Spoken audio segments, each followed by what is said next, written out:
పురుషులకు ఏదైతే అంగంపై ఎక్స్ట్రాగా ఉన్నటువంటి స్కిన్ని కత్తిరించడాన్నే సర్కంసిషన్ అని, ఖత్నా అని, సుంతి ఉడుగులని అంటారు అనమాట. అది సైంటిఫిక్గా ధర్మంతో సంబంధం లేకుండా అమెరికాలో చాలామంది యూరోప్ కంట్రీస్లో ఖత్నా చేయించుకుంటారు. అది మెడికల్గా మీరు గూగుల్లో వెళ్ళి సెర్చ్ చేసినా దాని యొక్క బెనిఫిట్స్ అనేది మీకు కనిపిస్తాయి అనమాట.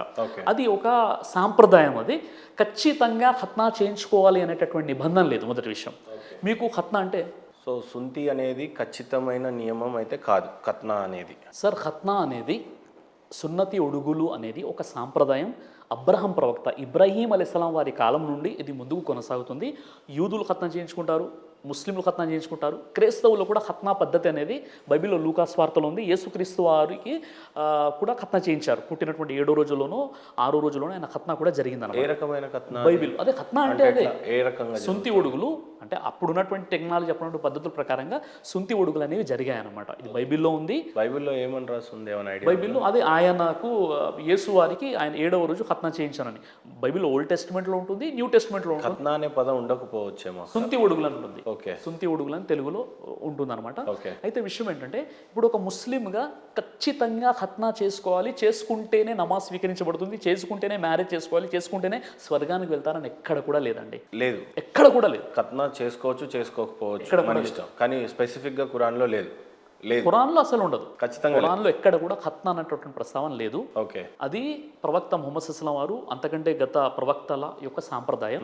కాబట్టి ఖచ్చితంగా చేసుకుంటే మెడికల్ బెనిఫిట్స్ ఉన్నాయి. ఓకే. ఆరోగ్యానికి మనకు చాలా మంచిది. తర్వాత మీరు ఇది గూగుల్లో కూడా మీరు సెర్చ్ చేయవచ్చు.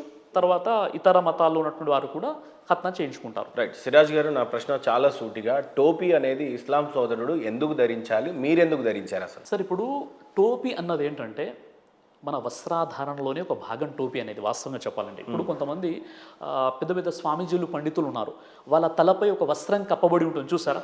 అంటే ఇది ఒక ఆరాధనలో ఒక విధానంగా వాళ్ళు భావిస్తారు. కానీ ఇస్లాంలో ఆరాధనలో విధానం అని ఎక్కడ కూడా చెప్పడం జరగలేదన్నమాట. అంటే ఇప్పుడు ఇస్లాం ధర్మం వెలుగులో చెప్పాలంటే టోపీ పెట్టుకుంటేనే ముస్లిం అని ఎక్కడా చెప్పబడలేదు. టోపీ ఉంటేనే నమాజ్ అంగీకరించబడుతుంది, టోపీ ఉంటేనే ఉపవాసాలు ఉండాలి, టోపీ ఉంటేనే అన్న ప్రాధాన్యత ఏదీ లేదనమాట. ఇప్పుడు నేను ఉన్నానండి, నాదొక ఐడెంటిఫికేషన్. అంటే ఇప్పుడు టోపీ గడ్డం ఉన్నటువంటి వ్యక్తి, ఇప్పుడు మనం దైవంతో ఒక ప్రత్యేకమైనటువంటి సంబంధం కలిగి ఉండాలి అన్న ఆలోచనతో ఇప్పుడు నేను టోపీ గడ్డం పెట్టుకున్నాను. ఏదైనా ఒక చిన్న పొరపాటు, చిన్న తప్పు చేసే బదులు ఈ టోపీ దాడి నన్ను ఆపుతూ ఉంటాయన్నమాట. ఓకే, ఖచ్చితంగా ఆపుతుంటాయి. ఎందుకంటే నేను ఈ టోపీ గడ్డం పెట్టుకుని ఏదైనా తప్పు పని చేస్తే ఆ ప్రభావం మొత్తం కూడా ధార్మిక వ్యక్తులపై, ధర్మంపై ఆపాదించడం జరుగుతుంది అనేటటువంటి ఒక భయం ఇప్పుడు కూడా నాలో ఉంటుంది. టోపీకి ఉన్నటువంటి ఒక ఫార్మాలిటీ ఉంది, టోపీకి కూడా. టోపీకి ఉంది, కానీ నమాజ్ చదవడానికి లేదా స్వర్గానికి వెళ్ళడానికి, ఉపవాసాలు పాటించడానికి టోపీ ఖచ్చితమైనటువంటి విధానం కాదు. ఖచ్చితంగా ధరించాలనేటువంటి నిబంధన ఏది కూడా లేదన్నమాట. బట్ మీరు మసీద్లలోకి వెళ్తే కనుక ప్రతి సోదరు, నేను కూడా మసీద్కి చాలాసార్లు వెళ్ళేస్తున్నాను, ఖచ్చితంగా అక్కడ టోపీలు అవైలబుల్ ఉంటాయి. చెప్పులు బయట వదులుతాము, కాలు చేతులు కడుక్కుంటాం, ఆ తర్వాత టోపీ ధరిస్తాం, ఆ తర్వాత నమాజ్కి వెళ్తూ ఉంటాం. సో టోపీ ఖచ్చితంగా ఉంటుంది అక్కడ. అవును. ఏంది మరి అక్కడ అన్ని మసీదుల్లో ఉండవు. అదే అంటే కొన్ని మసీదుల్లో ఉంటాయి, కొన్ని మసీదుల్లో ఉండవు అనమాట. కొంతమంది ఏంటంటే కొంతమంది ఆలోచన ఎలా ఉంటుందంటే, అంటే ఇప్పుడు ప్రతి మతం వారు, ప్రతి ధర్మం వాళ్ళు సంస్కరించబడాలండి. ముస్లింలు కూడా చాలా బలహీనతలు, చాలా అజ్ఞానం అనేది ఉంది. వాళ్ళ అజ్ఞానం ఏంటంటే, కొంతమంది నమాజ్ రారా బాబు, అజాన్ అయిపోయిందంటే జోబులో టోపీ లేదు పోయి అంటాడు. అంటే వాడిని నమాజ్కి ఎలా అయినా మసీదుకు తీసుకురావాలని చెప్పేసి అక్కడ కొన్ని టోపీలు ఉంటాయి, అక్కడ టోపీ ఉంది అని చెప్పేసి వచ్చేసి నమాజ్ చదువుకుంటాడు. కానీ టోపీ ధరిస్తేనే నమాజ్ అవుతుంది అన్న నిబంధన ఎక్కడ కూడా ఇస్లాంలో లేదు. అయితే టోపీకి దేనికి చిహ్నం అని బేసిక్గా అంటారని నాకు తెలిసింది అని అంటే, మొహమ్మద్ ప్రవక్త వారు అప్పట్లో ఎడారిలో ఉండేవాళ్ళు, ఆయన పగిడి కట్టేవారు అనేది ప్రధానంగా చెప్పేవారు.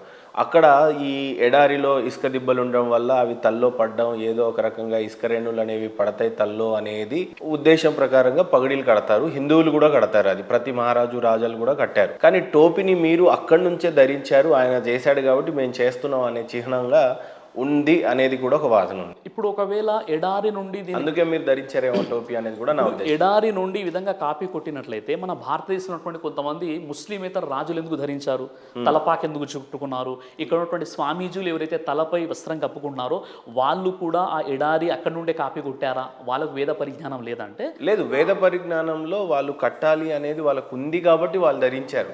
ఖురాన్లో మీరు టోపీ పెట్టుకునే నియమం లేనే లేదు, కానీ టోపీ పెట్టుకుంటున్నారు. ఇక్కడేమో ఎండ లేదు, అదే డస్ట్ లేదు, ఏమీ లేదు, బట్ స్టిల్ మీరు టోపీ పెట్టుకుంటారు. మీరే కాదు, సోదరులు చాలా మంది కూడా ధరిస్తూ ఉన్నారు. అంటే నేను చెప్పే విషయం ఏంటంటే ఖురాన్లో టోపీ పెట్టుకుంటేనే నమాజ్ అవుతుంది, టోపీ పెట్టుకోండి అని ఖురాన్లో లేదు, మొదటి విషయం. రెండో విషయం ఏంటంటే ప్రవక్త ముహమ్మద్ సల్లల్లాహు అలైహి వసల్లం వారు అరబ్బు జాతిలో ఆయన తలకు అమామా చుట్టుకునేవారు. దాన్ని అమామా అంటారు, తలపాక పగిడి అంటారు అనమాట, అది చుట్టుకునేవారు. ఓకే. అంటే ఇది కేవలము ఆ అరబు దేశంలో ఎడారికి ఆ ఇసుక మొత్తం చెవుల్లో లేదా తలలో పడకుండా దీన్ని ధరించారు అన్నది సరైనటువంటి విషయం కాదు అది. ఓకే. అది ఏంటంటే ఒక భక్తి భావంతో, ఒక ఆరాధన ఉద్దేశంతో అలాంటి భావాలు మనుషులు వస్తాయి. ప్రవక్త వారు ఇంట్లో ఉండి నమాజ్ చదివించేటప్పుడు కూడా ఆయన తలపాక చుట్టుకున్నారు. కేవలం ఒకే ఒక 2 సందర్భాలు కనిపిస్తాయి. అప్పుడు ఆయన వెంటనే స్నానం చేసి నిలబడి నమాజ్ చదివించారు. అప్పుడు సరే, ఒక్కొక్కరికి ఒక్కొక్క అపోహ ఉంది. మీరు టోపీ ఎందుకు ధరించారు అని అంటే చెప్పండి. నేను అదే అంటున్నాను. ఇప్పుడు మన సంతోష్ గణపతి గారు ఉన్నారు, ఆయన ఒక పిలక ఉంటుంది, ఆయన డ్రెస్ కోడ్ వేరేగా ఉంటుంది.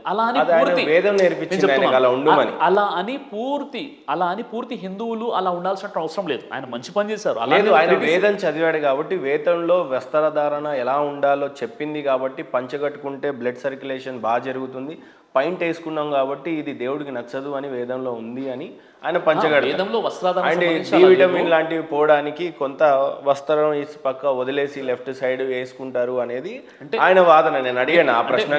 నేను చెప్పడంలో కొద్దిగా ఇక్కడ మిస్కమ్యూనికేషన్ ఏమైపోయిందంటే, ఈరోజు ముస్లిం సమాజం టోపీకి ఎంత అయితే ఇంపార్టెన్స్ ఇస్తుందో అంత ఇంపార్టెన్స్ మాత్రం టోపీకి లేదు. కానీ ధరించడం మంచి విషయమే, ఎందుకంటే ప్రవక్త ముహమ్మద్ సల్లల్లాహు అలైహి వసల్లం వారి యొక్క సాంప్రదాయము అది. నేను చెప్పాలనుకున్న విషయం ఏంటంటే ఇది ఉంటేనే నమాజ్ అవుతుంది, ఇది ఉంటేనే ముస్లిం అన్న విషయాలు ఏవైతే సమాజంలో ముస్లిం సమాజంలో కూడా వ్రేళ్ళూనుకొని ఉన్నాయో ఈ అపోహను దూరం చేస్తున్నాను. కానీ నా ఉద్దేశం ఏంటంటే మీరెందుకు టోపీ ధరించారు అనేది మీకు వ్యక్తిగతం ఉంటుంది కదా. నేను ఎందుకు ధరించాలనుకున్నాను, అందుకే నేను టోపీ ధరించాను. గడ్డం ఉంది, దైవ ప్రవక్త వారి సాంప్రదాయం, ఋషుల సాంప్రదాయం. ఇప్పుడు ఎంతమంది అయితే మన ఋషులు వచ్చారో ఆ ఋషులందరూ కూడా గడ్డం పెట్టేసుకున్నారు చాలా వరకు. ప్రవక్తలు కూడా గడ్డం పెట్టుకున్నారు, మహాప్రవక్తలు గడ్డం పెట్టుకున్నారు. ప్రవక్తలు చెప్పారు మీరు గడ్డం పెట్టుకోండి. మా దృష్టిలో ఋషులే ముందు వచ్చారు, తర్వాతనే ప్రవక్తలు వచ్చారు అనేది మా అంచనా. సార్ ఋషులు అంటే ఏంటి, ప్రవక్తలు అంటే? ఓకే, మేము హిందువులో మా దేవుళ్ళలో ఋషులు వాళ్ళని దేవుళ్ళని ఆరాధించారు, మా దేవుళ్ళని ఆరాధించారు.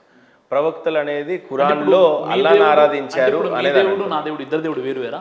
వేరు వేరు అనేదే మీరు ఇన్ని రోజులు ప్రవచిస్తుంది. మరి అల్లా ఇస్లామిక్ వేరు, బైబుల్ జీసస్ వేరు. ఇన్ని రోజులు చెప్పడంలో చెప్పే విధానంలో ఏదైనా పొరపాట్లు జరిగి ఉండవచ్చు. ఇప్పుడు నేను మీకు ఏం చెప్తున్నానంటే, ఏ దేవుడైతే మిమ్మల్ని పుట్టించాడో అదే దేవుడు నన్ను పుట్టించాడు, అదే దేవుడే సమస్త మానవుల్ని పుట్టించాడు.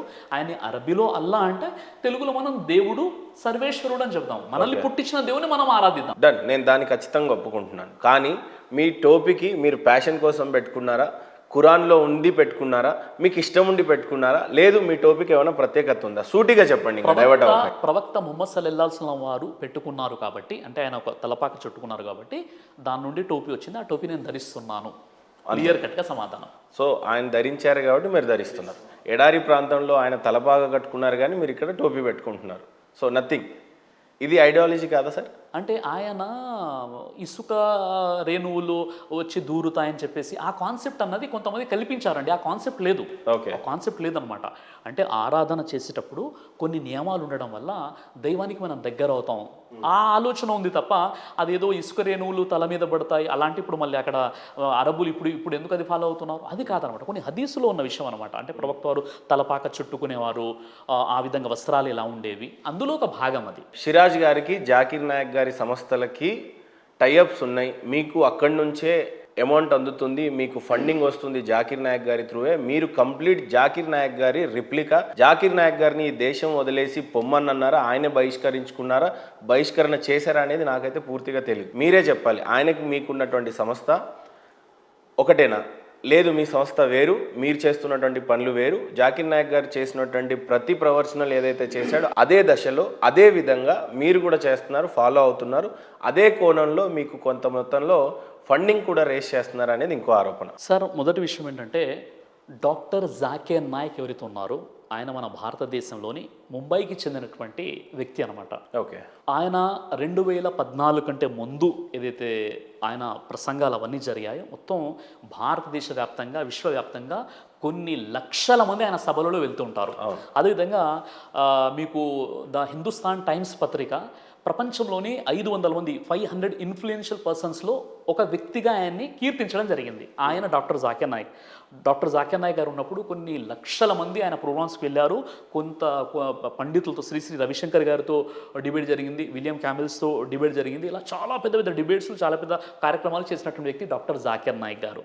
అయితే నా గురించి మీరు తెలుసుకోవాల్సిన విషయం ఏంటంటే, జాకిర్ నాయక్ గారు ఎప్పుడైతే హైదరాబాద్ వచ్చారో, అంటే ఒక 18 సంవత్సరాల క్రితమో 20 సంవత్సరాల క్రితమో అనుకుంటాను, ఎప్పుడైతే జాకిర్ నాయక్ గారు వచ్చారో అప్పుడు ఆయన వచ్చారు. నేను కూడా అన్వేషణలో ఉన్నాను, నిజంగా దేవుని తెలుసుకునే ప్రయత్నంలో ఉన్నాను, నా స్టడీ ముందుకు కొనసాగుతుంది. ఆ సందర్భంగా డాక్టర్ జాకిర్ నాయక్ గారి ప్రోగ్రామ్ ఇక్కడ జరుగుతుందంటే నేను వచ్చాను.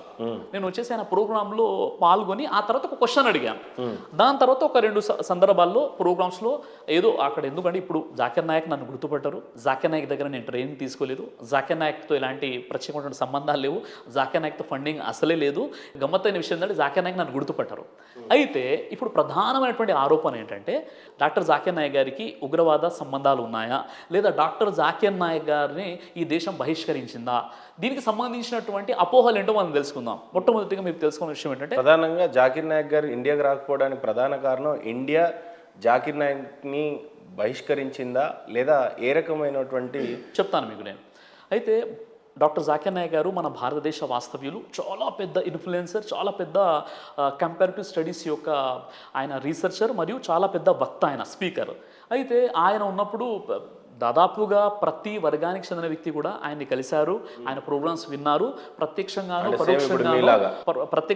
పరోక్షంగానో ఆయన వీడియోలు, ఆయన యొక్క బోధనలు విన్నటువంటి వారే ఉన్నారు. అంటే సేమ్ మీరు అదే ఫాలో అవుతున్నారు కదా సార్? నేను అదే ఫాలో అవ్వట్లేదు. క్రిస్టియన్ అందరు మీ సభకు వస్తారు, జాకిర్ నాయక్ గారు లాగా మీరు వేదిక మీద ఉంటారు, సేమ్ క్వశ్చన్స్ మిమ్మల్ని అడుగుతారు, సేమ్ మీరు ఆన్సర్ చెప్తారు. అది కాదు, అది కూడా అది రాంగ్ అనమాట. నేను చెప్తాను.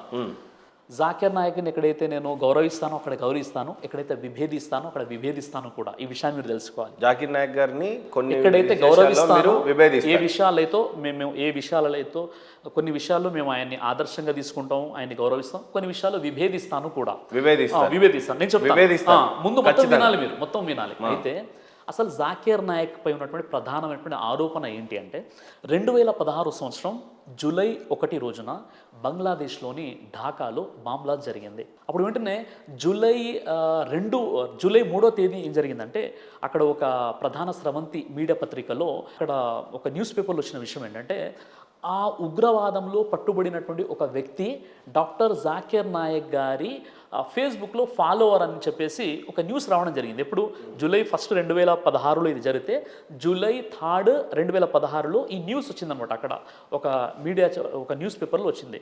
ఆ తర్వాత జూలై 4 మన భారతదేశం మొత్తం కూడా డాక్టర్ జాకిర్ నాయక్ ఉగ్రవాదాన్ని ప్రోత్సహిస్తున్నాడు,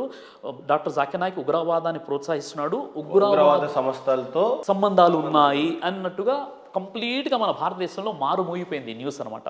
ఆ తర్వాత జూలై 5న ఏం జరిగిందంటే, అదే న్యూస్ పేపర్ని అయితే బంగ్లాదేశ్లో డాక్టర్ నాయక్ గురించి ఇట్లా నెగిటివ్గా రావడం జరిగిందో, వారేం చెప్పారంటే, డాక్టర్ జాకిర్ నాయక్కి ఉగ్రవాదులతో సంబంధాలు ఉన్నాయని మేము ఎక్కడ కూడా చెప్పలేదు, ఆ ఉగ్రవాదుల్లో పట్టుబడినటువంటి ఆ తీవ్రవాదికి జాకిర్ నాయక్ ఫేస్బుక్లో ఆయన ఫాలోవర్ అన్న విషయాన్ని మేము చెప్పాము, కాబట్టి మమ్మల్ని క్షమించండి అని జాకిర్ నాయక్తో క్షమాపణ వేడుకున్నారు. ఇది ఎప్పుడు వచ్చింది న్యూస్?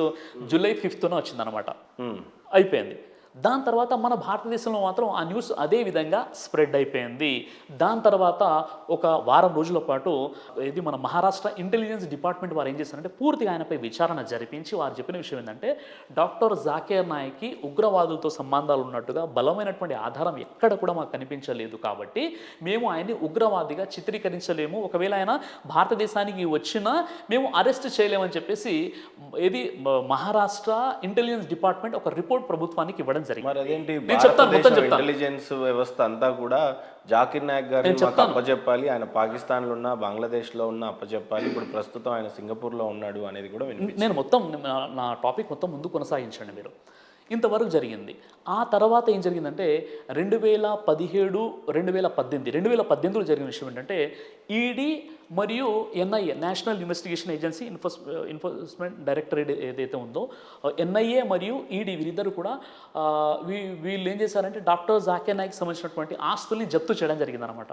అప్పుడు ఎప్పుడైతే జప్తు చేశారో, జాకిర్ నాయక్ గారి తరపునటువంటి ఒక అడ్వకేట్ ఆయన కోర్టులో పిటిషన్ వేసుకుంటే, కోర్టుకు వెళ్ళినప్పుడు కోర్టులో ట్రిబ్యునల్ ధర్మాసనం ఏదైతే ఉందో ఆ ధర్మాసనం సంబంధించినటువంటి చీఫ్ జస్టిస్ ఎవరైతే ఉన్నారో ఆయన పేరు మన్మోహన్ ఆ మన్మోహన్ సింగ్ ఏం చేశారంటే డాక్టర్ జాకీర్ నాయక్ గారి ప్రసంగాలు మొత్తం కూడా నేను విన్నాను, నేను కూడా ఆయన యొక్క ఫాలోవర్నే, ఆయన ఉగ్రవాదాన్ని బోధించేటట్టుగా ఉన్నటువంటి ఏదైనా ఒక వీడియో కనుక మీరు నాకు సబ్మిట్ చేసినట్లయితే నేను ఆయన ఆస్తుల్ని మొత్తం జప్తు చేసుకుంటాను అని చెప్పారు. కానీ వీళ్ళు ఒక్క ఆధారం కూడా ఇవ్వలేకపోయారు. అప్పుడు ఆయన చెప్పారు, ఈ కారణం వల్ల నేను ఆయన ఏ ఆస్తిని కూడా నేను జప్తు చేయడం జరగదని చెప్పడం జరిగింది. ఈ స్టేట్మెంట్ వచ్చేసింది. ఎప్పుడు ఇది 2018లో. ఆ తర్వాత ఏం చేశారంటే వీరు, సరే ఇప్పుడు చెప్పొచ్చు మీరు ఆయన ఆ దేశం ఎలా వెళ్ళిపోయాడంటే ఎప్పుడైతే బంగ్లాదేశ్ ఢాకాలో ఈ మామ్లా జరిగిందో ఆ తర్వాత July 1కి జరిగింది, July 3లో అక్కడ పబ్లిష్ అయింది, July 4లో మనకి ఇక్కడ ప్రచారం జరిగిపోయింది, July 5లో వాళ్ళు క్షమాపణ కూడా వేడేసుకున్నారు. ఆ తర్వాత 2017-18 నుండి వీళ్ళు ఈడీ తర్వాత మీకు NIA ఆ ఆస్తుల్ని వారు ఏంటంటే సీజ్ చేసినప్పుడు ఆ కోర్టు ఆయన పక్షంలో ఒక క్లియర్ చిట్ ఇచ్చేసింది అనమాట. ఇది మొత్తం జరిగిన తర్వాత ఇప్పుడు ఏమన్నారు, జాకీర్ నాయక్ మళ్ళీ ఎలా పారిపోయాడంటే జాకీర్ నాయక్ పారిపోలేదు. జాకీర్ నాయక్ అప్పుడు వేరే దేశంలో ఉన్నాడు, సౌదీలో ఉన్నాడు ఆయన. ఇప్పుడు ఈ బాంబ్లాస్ జరిగినప్పుడు ఆయన వేరే దేశంలో ఉన్నాడు. ఎప్పుడైతే న్యూస్ ఆయన చూసారో ఇక అక్కడ నుండి ఇక్కడికి రాలేదు, ఇది జరిగింది. కానీ ఇక్కడ నుండి దేశాన్ని పారిపోయి ఆయన వెళ్ళలేదు. ఇది మనం తెలుసుకోవాల్సిన విషయం. తర్వాత ఏం జరిగిందంటే ఇప్పుడు మన కొన్ని సంస్థలు కొన్ని ఏజెన్సీస్ ఏం చేశాయంటే ఆయనపై రెడ్ కార్నర్ నోటీస్ని జారీ చేయాలని చెప్పేసి వాళ్ళు ఇంటర్పోల్ సంస్థల్ని వాళ్ళు ఏంటంటే అప్రోచ్ అవ్వడం జరిగిందనమాట. వాళ్ళు చెప్పిన విషయం ఏంటంటే ఇంటర్పోల్ వాళ్ళు చెప్పిన విషయం ఏంటంటే జాకీర్ నాయక్కి సంబంధించి ఎక్కడ కూడా ఉగ్రవాదాలతో సంబంధాలు ఉన్నాయి అన్నట్లుగా ఎక్కడ కూడా రుజువు అవ్వలేదని చెప్పారు. తర్వాత వీరు ఏం చేశారంటే ఆయనకు ఇక రెడ్ నోటీస్ జారీ చేయండి అంటే వీళ్ళు రెడ్ నోటీస్ని జారీ చేయలేదు. రెడ్ నోటీస్ని జారీ చేయలేదు. తర్వాత వీళ్ళు ఏం చేశారంటే కనీసము మీరు ఆయన హేట్ స్పీచెస్ ఉన్నాయని చెప్పేసి అయినా మీరు ఛార్జ్షీట్ వేయండి అని మళ్ళీ కనీసం 3 సార్లు మన భారత ప్రభుత్వం ఇంటర్పోల్ వాళ్ళతో ఏం చేశారంటే వాళ్ళు రిక్వెస్ట్ చేయడం జరిగింది. 3 సార్లు కూడా రిజెక్ట్ చేయడం జరిగింది. చివరిగా హేట్ స్పీకర్గా కూడా మీరు ఛార్జ్షీట్ వేయండి అంటే మేము ప్రసంగాలు చూసామండి, ఎక్కడ కూడా అలా జరగలేదని చెప్పారు. ఇప్పుడు ఒకవేళ రెడ్ కార్నర్ నోటీస్ కనుక జారీ చేసినట్లయితే మొన్న ఆయన పాకిస్తాన్ వెళ్ళాడు, ఏదో దేశాలు మలేషియా, ఖతర్ వెళ్ళాడు, ఆయన ఇన్ని దేశాలు ఎలా తిరగలుగుతాడు? ఇది విషయం అనమాట. కాబట్టి ఇది పొలిటికల్గా జరిగినటువంటి ఒక కుట్ర అయినప్పటికీ కొన్ని విషయాల్లో జాకీర్ నాయక్ గారు మాట్లాడే విధానమైన ఆ క్వశ్చన్ ఆన్సర్స్లో అంటే కొంతమంది చాలా వాళ్ళ మనసుకు బాధ కలిగేలా కూడా కొన్ని సమాధానాలు ఇస్తుంటారు. ఆ విధానాన్ని నేను ఇష్టపడను. ఇలా చేస్తేనే ఖచ్చితంగా ఇలా ఉంటుందని కొన్ని విషయాలు చెప్తూ ఉంటారు. ఆ విషయాన్ని ఆ వే ఆఫ్ అప్రోచ్ ఏదైతే ఉందో దానికి నేను ఒక్క ఉదాహరణ చెప్పండి, మీరు విభేదించే ఉదాహరణ ఏదన్నా ఒకటి చెప్పండి. ఉదాహరణకి డాక్టర్ జాకీర్ నాయక్ గారు శ్రీ రవిశంకర్ గారితో డిబేట్ చేశారు. The concept of God in Hinduism and Islam అనేటటువంటి అంశంపై బెంగళూరులో చాలా పెద్ద డిబేట్ జరిగింది. 5 లక్షల మంది వెళ్ళారనమాట. అందులో శ్రీ రవిశంకర్ గారు రాసినటువంటి ఏదైతే పుస్తకం ఉందో ఆ పుస్తకంలో ఫలానా తప్పులు ఉన్నాయి అని జాకీర్ నాయక్ గారు చెప్తుంటే ఆయన ఏం చెప్తున్నారంటే, సార్ నేను ఆనాడు హిందూ ముస్లింల మధ్య ఏదో కొన్ని గొడవలు జరుగుతున్నాయి, వాళ్ళను దృష్టిలో పెట్టుకొని ఆ బుక్ రాశాను, అందులో తప్పులు ఉన్నటువంటి విషయాలు కరెక్టే అని ఆయన ఒప్పుకున్నప్పుడు కూడా ఆ చాప్టర్ నెంబర్ వర్స్ నెంబర్ ఇలా చేశారని ఆయన మనసుకు బాధ కలిగించే విధంగా డిబేట్ జరిగింది. అంటే చూస్తుంటే నాకు అనిపించింది ఒక వ్యక్తి రియలైజ్ అవుతున్నాడు, అయినప్పటికీ కూడా నువ్వు చేసిన తప్పు ఇదని ఈ విధంగా అన్నారు. మరో విషయం ఏంటంటే ఇప్పుడు నేను ముఖ్యంగా ఏ విషయంలో విభేదిస్తున్నానంటే మొన్న జాకీర్ నాయక్ గారు అంటే ఒక 1 మంత్ క్రితం పాకిస్తాన్ వెళ్ళారు.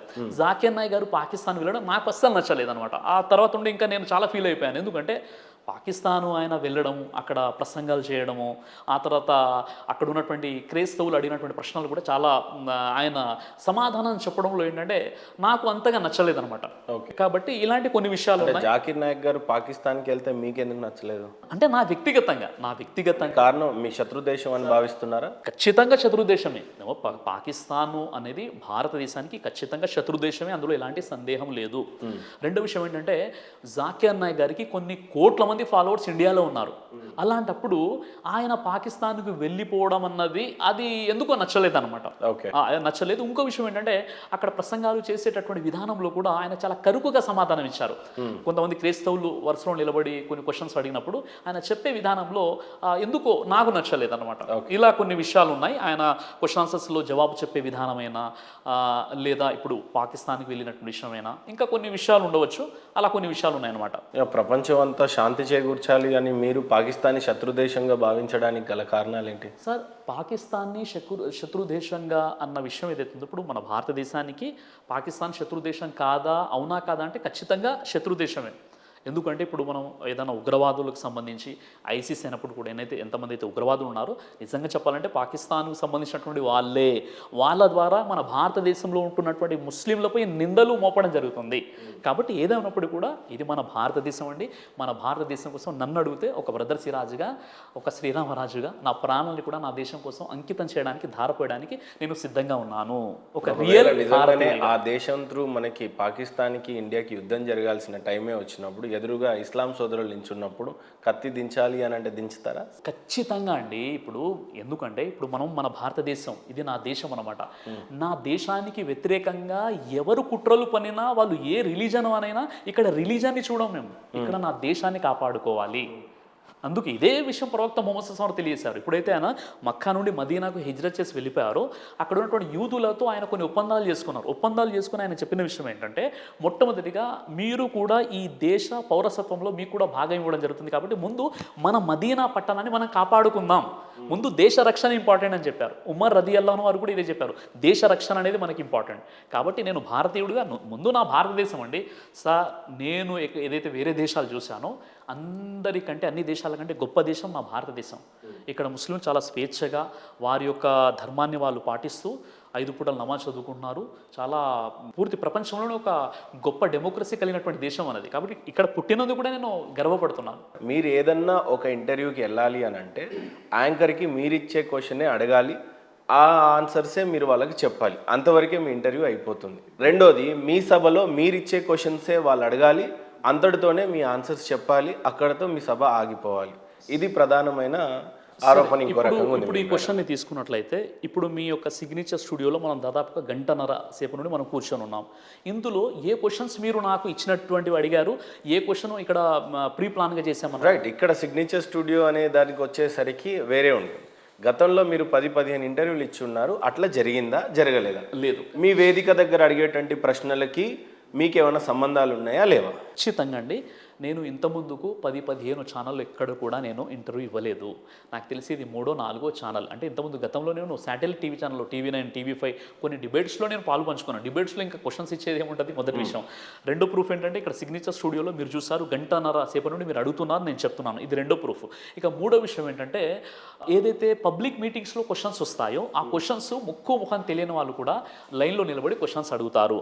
కొన్ని సందర్భాల్లో అపోహ ఎలా జరిగిపోతుందంటే, అపోహ జరగడానికి కారణం ఏంటంటే ఇప్పుడు ఉదాహరణకి కొంతమంది మా ఫాలోవర్స్ ఉంటారు, సార్ నాకు ఈ డౌట్ ఉందండి సిరాజ్ గారితో అడగాలి అని వాళ్ళకు ఒక డౌట్ ఉంటుంది. ఆ డౌట్ ఉన్నప్పుడు మా వాలంటీర్స్ ఏం చేస్తారంటే ముందు నాకు చెప్తారు, ఒక వ్యక్తి వస్తాడు సార్ క్వశ్చన్ అడుగుతారంట, అంతవరకే మాకు తెలిసి ఉంటుంది.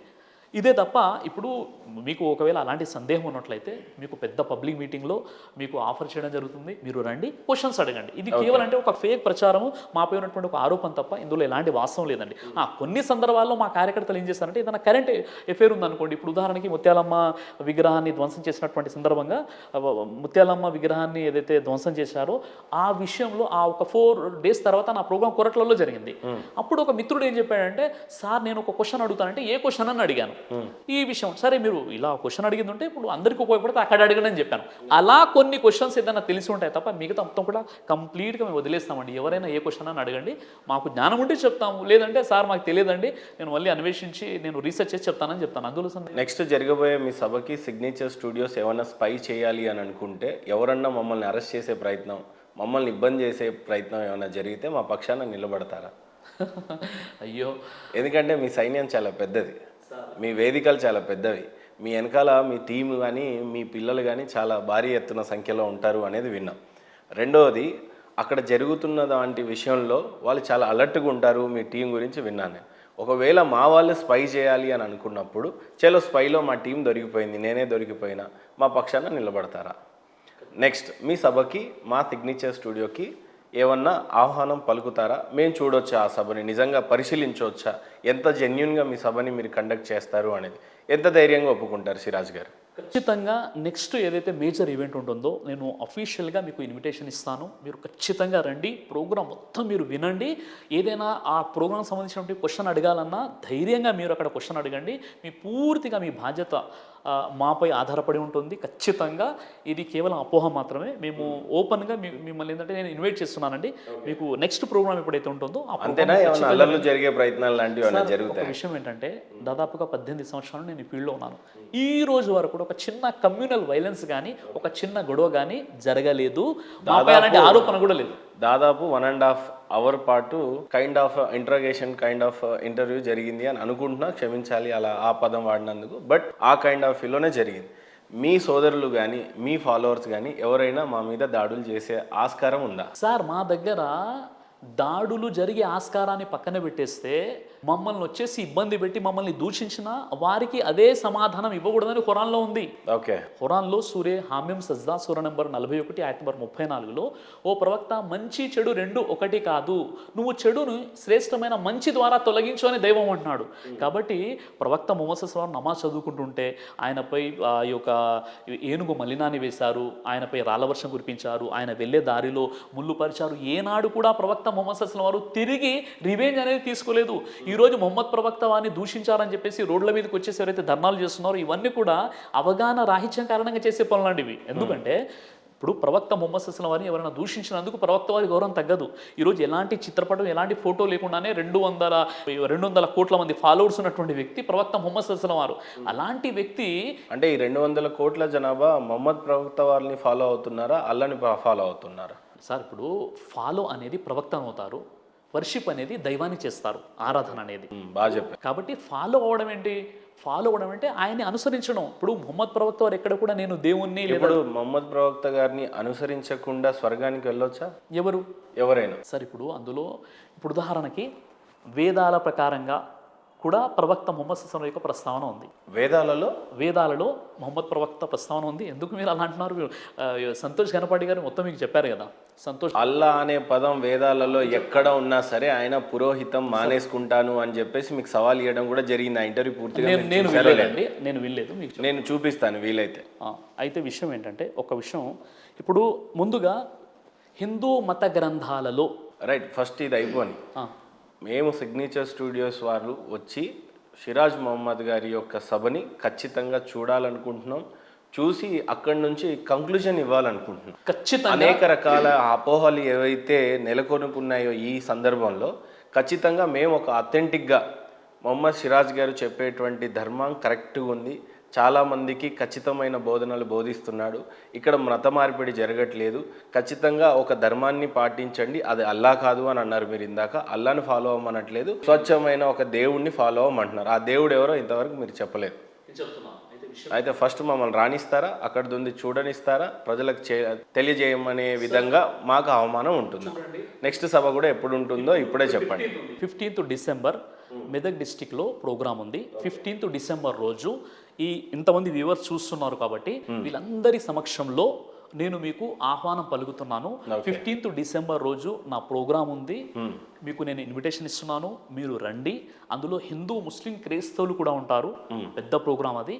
ఆ ప్రోగ్రాంలో మీరు కంప్లీట్గా మీరు ఆ ప్రోగ్రాం వినండి. ఆ తర్వాత ఏదైనా సందేహం ఉంటే అడగండి. అక్కడ ఏం జరుగుతుందో మీరు తెలుసుకొని మీరు మీ యొక్క సిగ్నేచర్ స్టూడియోలో కూడా మీరు టెలికాస్ట్ చేయండి. చలో రైట్, ఇది క్లియర్గా పిలిచారు. రెండో విషయం, ఇప్పుడు మన సంతోష్ ఘనపాటి గారు ఏదైతే విషయం చెప్పారో అదేంటంటే వేదాలలో ముహమ్మద్ ప్రవక్త ప్రస్తావన లేదు, పురాణాలలో లేదు, ఇతిహాసాలలో లేదు.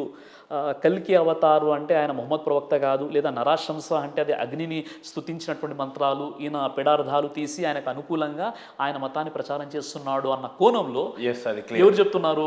సంతోష్ ఘనపాటి గారు చెప్తున్నారు. ఒక చిన్న విషయం ఏంటంటే వేదాలు అనేవి చాలా గొప్ప గ్రంథాలు కదండి. వేదాలు అంటే విద్ అనే ధాతువు నుండి వేదం అనే పదం ఏర్పడింది. దీని అర్థం ఏంటి? జ్ఞానము మరియు తెలుసుకోవడం అనమాట. అంటే వేదాలలో ప్రవక్త ముహమ్మద్ సల్లల్లాహు అలైహి వసల్లం వారి గురించి ఉంటే అంతకంటే అదృష్టమైనటువంటి విషయం, గొప్ప విషయం మరొకటి ఏది ఉంటుంది? నిజంగా చెప్పాలంటే ఈ ప్రపంచంలో సెకండ్ లార్జెస్ట్ రిలీజన్ అనమాట. ఏంటి? ఇస్లాం. నేను చెప్తున్నాను అదే హిందూ ధర్మం ప్రకారంగా వేదాలు అనేటివి అతి పురాతనమైనవి.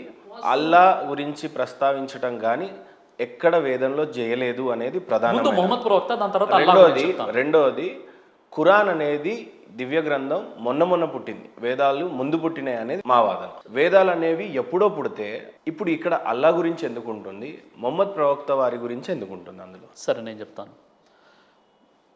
ఏదైతే సంతోష్ ఘనపాటి గారు చెప్పారో మొహమ్మద్ ప్రవక్త వారి ప్రస్తావన హిందూ మత గ్రంథాల్లో ఎక్కడ కూడా లేదు, ఈయన కేవలం అబద్ధాలు పలుకుతున్నాడు అని సంతోష్ ఘనపాటి గారు చెప్పారు కదా.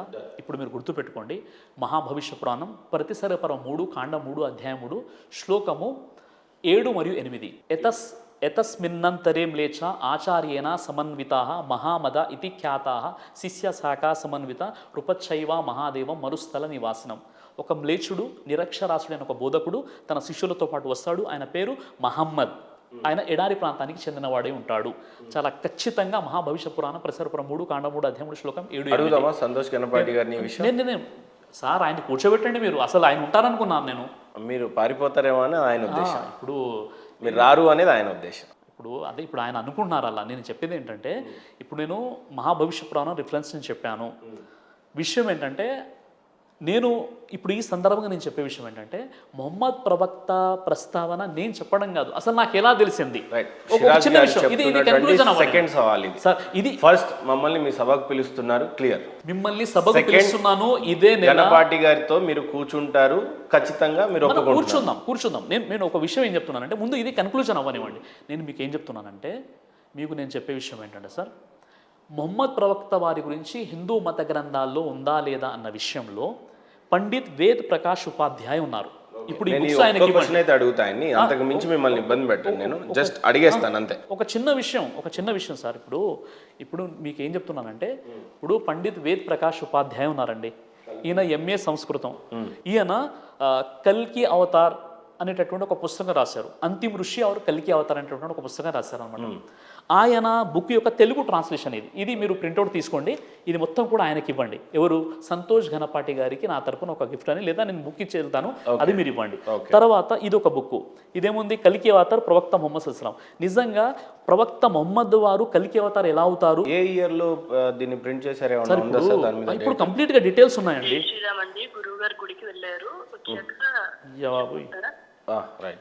ఇప్పుడు ఒక విషయం ఏంటంటే, మొహమ్మద్ ప్రవక్త ప్రస్తావన హిందూ మత గ్రంథాల్లో ఉందా లేదా? ఆయన లేదంటున్నారు, నేను ఉందంటున్నాను.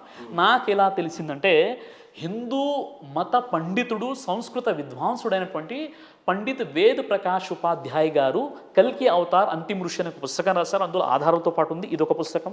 రెండో పుస్తకం పురాణాల్లో ముహమ్మద్ సల్లల్లాహు అలైహి వసల్లం, ఇవి వేరే పబ్లికేషన్ వాళ్ళు చేశారు. ఆ తర్వాత హిందూ ధర్మ గ్రంథాల్లో ముహమ్మద్ సల్లల్లాహు అలైహి వసల్లం, ఇది ఇప్పుడు మూడో పుస్తకం. తర్వాత ఇది కల్కి అవతార్ ముహమ్మద్ సాహెబ్ అని, ఇది వేరే పుస్తకం. తర్వాత ఇది కలియుగాంతం. ఈ విధంగా ఇన్ని పుస్తకాలలో ప్రవక్త ముహమ్మద్ సల్లల్లాహు అలైహి వసల్లం వారి యొక్క ప్రస్తావన ఉందండి. ఈ పుస్తకాల్లో నిజంగా ఆయన ఎప్పుడు వస్తారు, ఎక్కడ వస్తారు, ఎలా ఉంటారు, రూపురేఖలు ఎలా ఉంటాయి అన్న విషయాలు కూడా మొహమ్మద్ ప్రవక్త గురించి చెప్పబడ్డాయి. ఈ పుస్తకాల్లో ఉంది కదా. ఇప్పుడు ఒక వ్యక్తి నోటి మాటగా చెప్పడం వేరు, అది ఒక ప్రింట్ అయినటువంటి పుస్తకాలు. మొహమ్మద్ ప్రవక్త వారు మళ్ళీ తిరిగి వస్తాడు అనేది రాస్తుందండి సార్. మొహమ్మద్ ప్రవక్త వారు రారండి, ఆయన తిరిగి రారు. మొహమ్మద్ ప్రవక్త వారు రారు. ముందు ఈ విషయాన్ని మీరు కంప్లీట్ అయిపోతే వేరే విషయంలోకి వెళ్ళిపోదాం. నేను చెప్పే విషయం ఏంటంటే, మొహమ్మద్ ప్రవక్త వారు వేదాలలో ఆయన నరాశంస అంటే యో నరో ప్రశస్యత అంటే ఏ నరుడైతే ప్రశంసింపబడతాడో, మొహమ్మద్ అనే అర్థానికి ప్రశంసింపబడేవాడు. ఆ తర్వాత ఆ నరాశంస ఎవరో కాదు, మొహమ్మద్ ప్రవక్తాన్ని వేద ప్రకాష్ ఉపాధ్యాయ చెప్పారు విషయాన్ని, లక్ష్మీ శంకరాచార్య వారు చెప్పారు విషయాన్ని, శ్రీ రవిశంకర్ గారు కూడా ఒక ప్రోగ్రాంలో అవునండి వేదాల్లో మొహమ్మద్ ప్రవక్త ప్రస్తావన ఉందని చెప్పారు. పురాణం పాతదా వేదాలు పాతవా? సార్ ఈ టాపిక్ కంప్లీట్ అయిపోనివ్వండి. నేనేం చెప్తున్నానంటే, ప్రవక్త మొహమ్మద్ వారు వస్తారు అన్న విషయంలో ఇన్ని పుస్తకాలు మీకు చూపించానండి. మీకు హిందీలో కూడా ఉన్నాయి, తెలుగులో ట్రాన్స్లేషన్ కూడా ఉన్నాయి. ముందు ఈ విషయాలపై ఆయన స్టడీ చేయమని చెప్పండి. ఈ విషయాలపై స్టడీ చేసి దీనికి కౌంటర్లు ఇవ్వమని చెప్పండి ఆయన. ఎవరికి? సంతోష్ ఘనపాటి గారి. మరో విషయం ఏంటంటే, ఇప్పుడు ఏదైతే మీరు క్వశ్చన్ అడుగుతున్నారో, ఏం క్వశ్చన్ అడిగారండి? వేదాలు ముందు పుట్టాయా, ఖురాన్ ముందు పుట్టిందా, బైబిల్ ముందు పుట్టిందా? ఈ విషయం మీరు తెలుసుకోవాలి. దీన్ని అడగబోయే ముందు ప్రధానంగా క్రిస్టియన్ సోదరులంతా కూడా క్లెయిమ్ చేసేది ఏంటంటే, సిరాజ్ గారు, బైబుల్ నుండి కాపీ చేసినటువంటి ఖురాన్ ఏ రకమైన దివ్య గ్రంథం కాదు అని ప్రధానంగా ఆరోపిస్తూ ఉంటారు. ఖచ్చితంగా ఖురాన్ అనేది కంప్లీట్గా బైబుల్ నుంచే పుట్టింది. ఆదాం హవా టాపిక్ వాళ్ళది, అబ్రహాం అనే టాపిక్ వాళ్ళది, పౌలు అనే టాపిక్ వాళ్ళది. దాని తర్వాత డేవిడ్ రాజుని దావీద్ అన్నారు వాళ్ళు. ఇక్కడ ఇంకో రకమైన పేరు వినిపించింది. అక్కడ నోహార్క్ ఉంటే ఇక్కడ నోహార్క్ ఉన్నాడు. అక్కడున్న కంప్లీట్ చాప్టర్ అంతా కూడా ఖురాన్ అక్కడి నుంచే కాపీ చేయబడింది.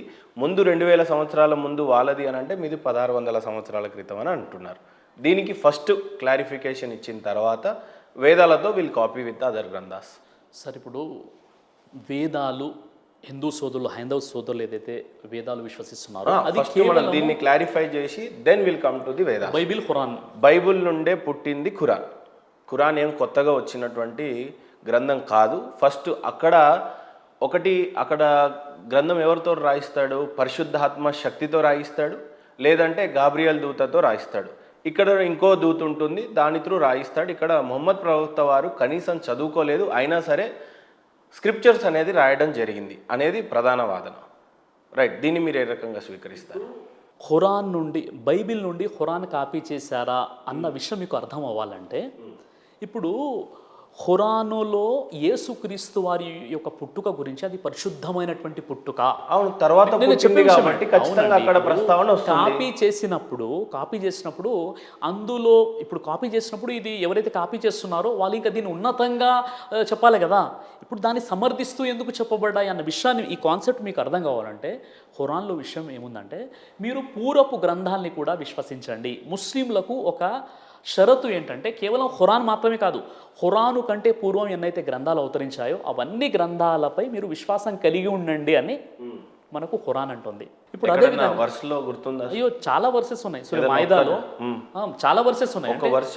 మీకు పూర్వీకుల చదివి చెప్పండి ఏదైనా గుర్తుంటే. లేదు ఇక్కడ దివ్య ఖురాన్ ఉందా మీ దగ్గర? దివ్య ఖురాన్ అంటే నేను తీసుకొచ్చేవాడిని.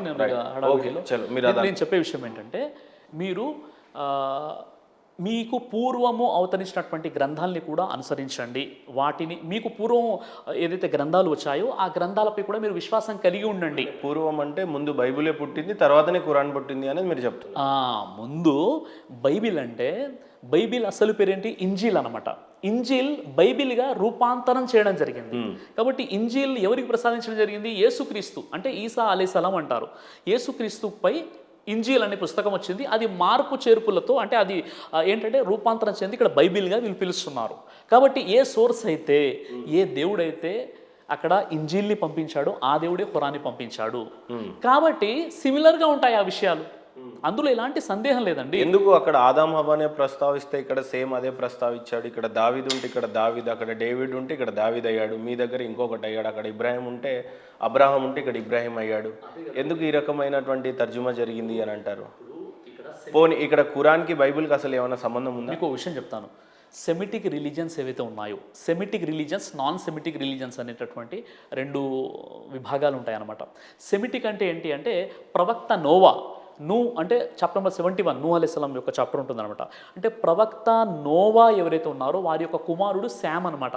శామ్ సంతానాన్ని సెమిటిక్ రిలీజియన్స్ అని అంటారు. సెమిటిక్ రిలీజియన్స్ ఏంటంటే, 1 ఇస్లాం, 2 యూదమతం, 3 క్రైస్తవ్యం. ఈ 3లో సిమిలర్గా ఉండేటువంటి విషయాలు ఏంటంటే, దేవుని అస్తిత్వాన్ని నమ్ముతారు, దైవ ప్రవక్తలు నమ్ముతారు, హియర్ ఆఫ్టర్ లైఫ్ని నమ్ముతారు. కాబట్టి ఏ దేవుడైతే అక్కడ ఇంజిల్ని పంపించాడో అదే దేవుడు ఇక్కడ ఖురాన్ని పంపించాడు. మరి అలాంటప్పుడు సిమిలర్గా కొన్ని విషయాలు ఉంటాయి. సిమిలర్గా కొన్ని విషయాలు ఉంటాయి. మనం అర్థం చేసుకోవడంలో ఇక్కడ అపార్థం జరిగిపోతుంది. మనం అనుకుంటే ఇక్కడ కాపీ ఉద్దేశం కాదు. ఇక్కడ కాపీ అని మీకు ఈ థాట్ ఎందుకు వస్తుందంటే, బాబు ఏ దేవుడైతే ఇక్కడ నీ ఇంజిల్ని పంపించాడో అదే దేవుడు ఖురాన్ని పంపించాడు. మరి అలాంటప్పుడు ఇక్కడ ఆ దేవుని మనం గుర్తించాలి. ఆ దేవుని యొక్క గొప్పతనం అది. అలా కాకుండా ఇక్కడ ఆలోచన ఎలా వస్తుందంటే, లేదండి ముందు మా బైబిల్ వచ్చింది, తర్వాత ఖురాన్ వచ్చింది కాబట్టి ఖురానుడి కాపీ చేశారన్న సంకుచిత మనస్తత్వం రావడానికి కారణం ఏంటంటే, ఒక మూలం ఎవరైతే మూలంగా ఉన్నటువంటి, ఇప్పుడు గాబ్రియేలు దూత, అదే గాబ్రియేలు మొహమ్మద్ ప్రవక్త దగ్గరికి వచ్చింది, అదే గాబ్రియేలు యేసుక్రీస్తు వారి వద్దకు వచ్చేసింది. సోర్స్ మొత్తం ఒకటే. ఇప్పుడు బైబిల్లో కూడా అంటే మీరు అంటున్నటువంటి సేమ్ దైవదూత అనేది అవును అక్కడ వచ్చింది ఇక్కడ వచ్చింది అని అంటారు. అవునండి. ఇప్పుడు మీరంతా ఒకటే. మీరంతా కాదండి, మనమంతా ఒకటే. క్రిస్టియన్ మనది తర్వాత మాట్లాడదాం. క్రిస్టియన్ సోదరులు అక్కడున్న బైబుల్ ఇక్కడున్న ఖురాన్ రెండు ఒకటే అంటున్నారు. ఒక విషయం చెప్తాను మీకు నేను. భగవద్గీత ఉందా మీ దగ్గర? భగవద్గీత 4వ అధ్యాయము 1వ శ్లోకంలో ఏముంటుందంటే, భగవానుడు ఇలా చెప్పాను, ఓ అర్జున, ఈ నిష్కామ కర్మ యోగమును నేను పూర్వము సూర్యునికి చెప్పి తిని, సూర్యుడు వైవస్వత మనువుకు ఉపదేశించాను, మనువు ఇక్ష్వాకునకు బోధించాను అని ఉంటుంది అనమాట. సూర్యుడు అంటే ఎవరు? సూర్య భగవానుడు కాదు, సూర్యుడు అంటే మొట్టమొదటి మానవుడు అనమాట. ఇక్కడ అంటే ఈ రాజర్షులు ఋషుల యొక్క ప్రస్తావన చెప్తూ ఇది ఒక సనాతనంగా ఒక విషయం. ఇక్కడ గీతలో ఉన్నటువంటి ప్రతి దానికి మీతో విభేదించే వాళ్ళు చాలా మంది ఉన్నారు. దానికి అర్థం అదే అని మీరు అంటారు, అది కాదు అని వాళ్ళు అంటారు. కాబట్టి దాన్ని ప్రస్తావించే ముందు ఫస్ట్ బైబుల్ ఖురాన్లో what is the best book and why it return అంటే మీరు ఏమని దాన్ని ఫస్ట్ క్లెయిమ్ చేస్తారు, అది క్లియర్ చేసేస్తే దెన్ వేదాల మీద పురాణాల మీద ముందు మీకు తెలుసుకోవాలి కదా, కాన్సెప్ట్ ఏంటో తెలియాలి మీకు. ఇక్కడ ఏదైతే భగవద్గీత 4వ అధ్యాయం 1వ శ్లోకం నేను చెప్పాను, ఈ నిష్కామ కర్మయోగమును పూర్వం నేను సూర్యుని చెప్తిని, సూర్యుడు మనువునకు ఉపదేశించను, మనువు ఇక్ష్వాకునకు బోధించను అన్న విషయం ఉంటుంది. ఇదే విషయం మీరు ఖురాన్లో చూడండి. ఖురాన్లో కూడా మీరు 42వ అధ్యాయం సూర అషూరా 13వ వాక్యంలో అక్కడ ఉన్నటువంటి విషయం ఏంటంటే, ఈ ధర్మాన్ని మేము మొట్టమొదటిగా నోవాకు అంటే నూహ్ అలైహిస్సలాం వారికి ఉపదేశించాము. ఓ ప్రవక్త, ఇప్పుడు దీనినే మేము నిర్ణయిస్తున్నాము.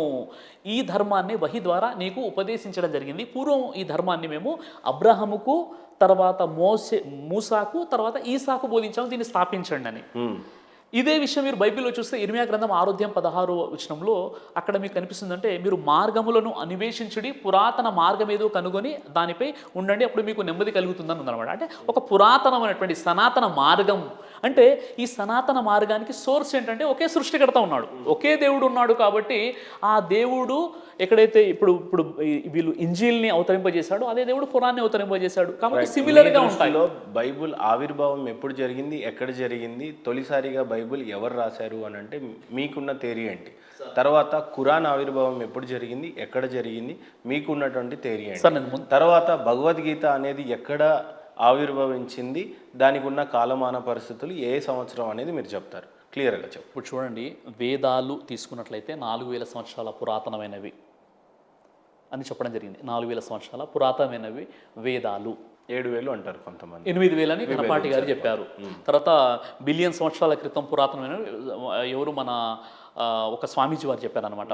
రామాయణం 1,00,000 సంవత్సరాల క్రితం. ఈ విధంగా ఉన్నాయన్నమాట. అంటే రకరకాల వాదనలు అనేవి ఉన్నాయి. అంటే ఇప్పుడు అవి ఎప్పుడు వచ్చాయి అన్న విషయం కాకపోతే ఒక విషయం ఏంటంటే, వేదాలు సనాతన ధార్మిక గ్రంథాలు.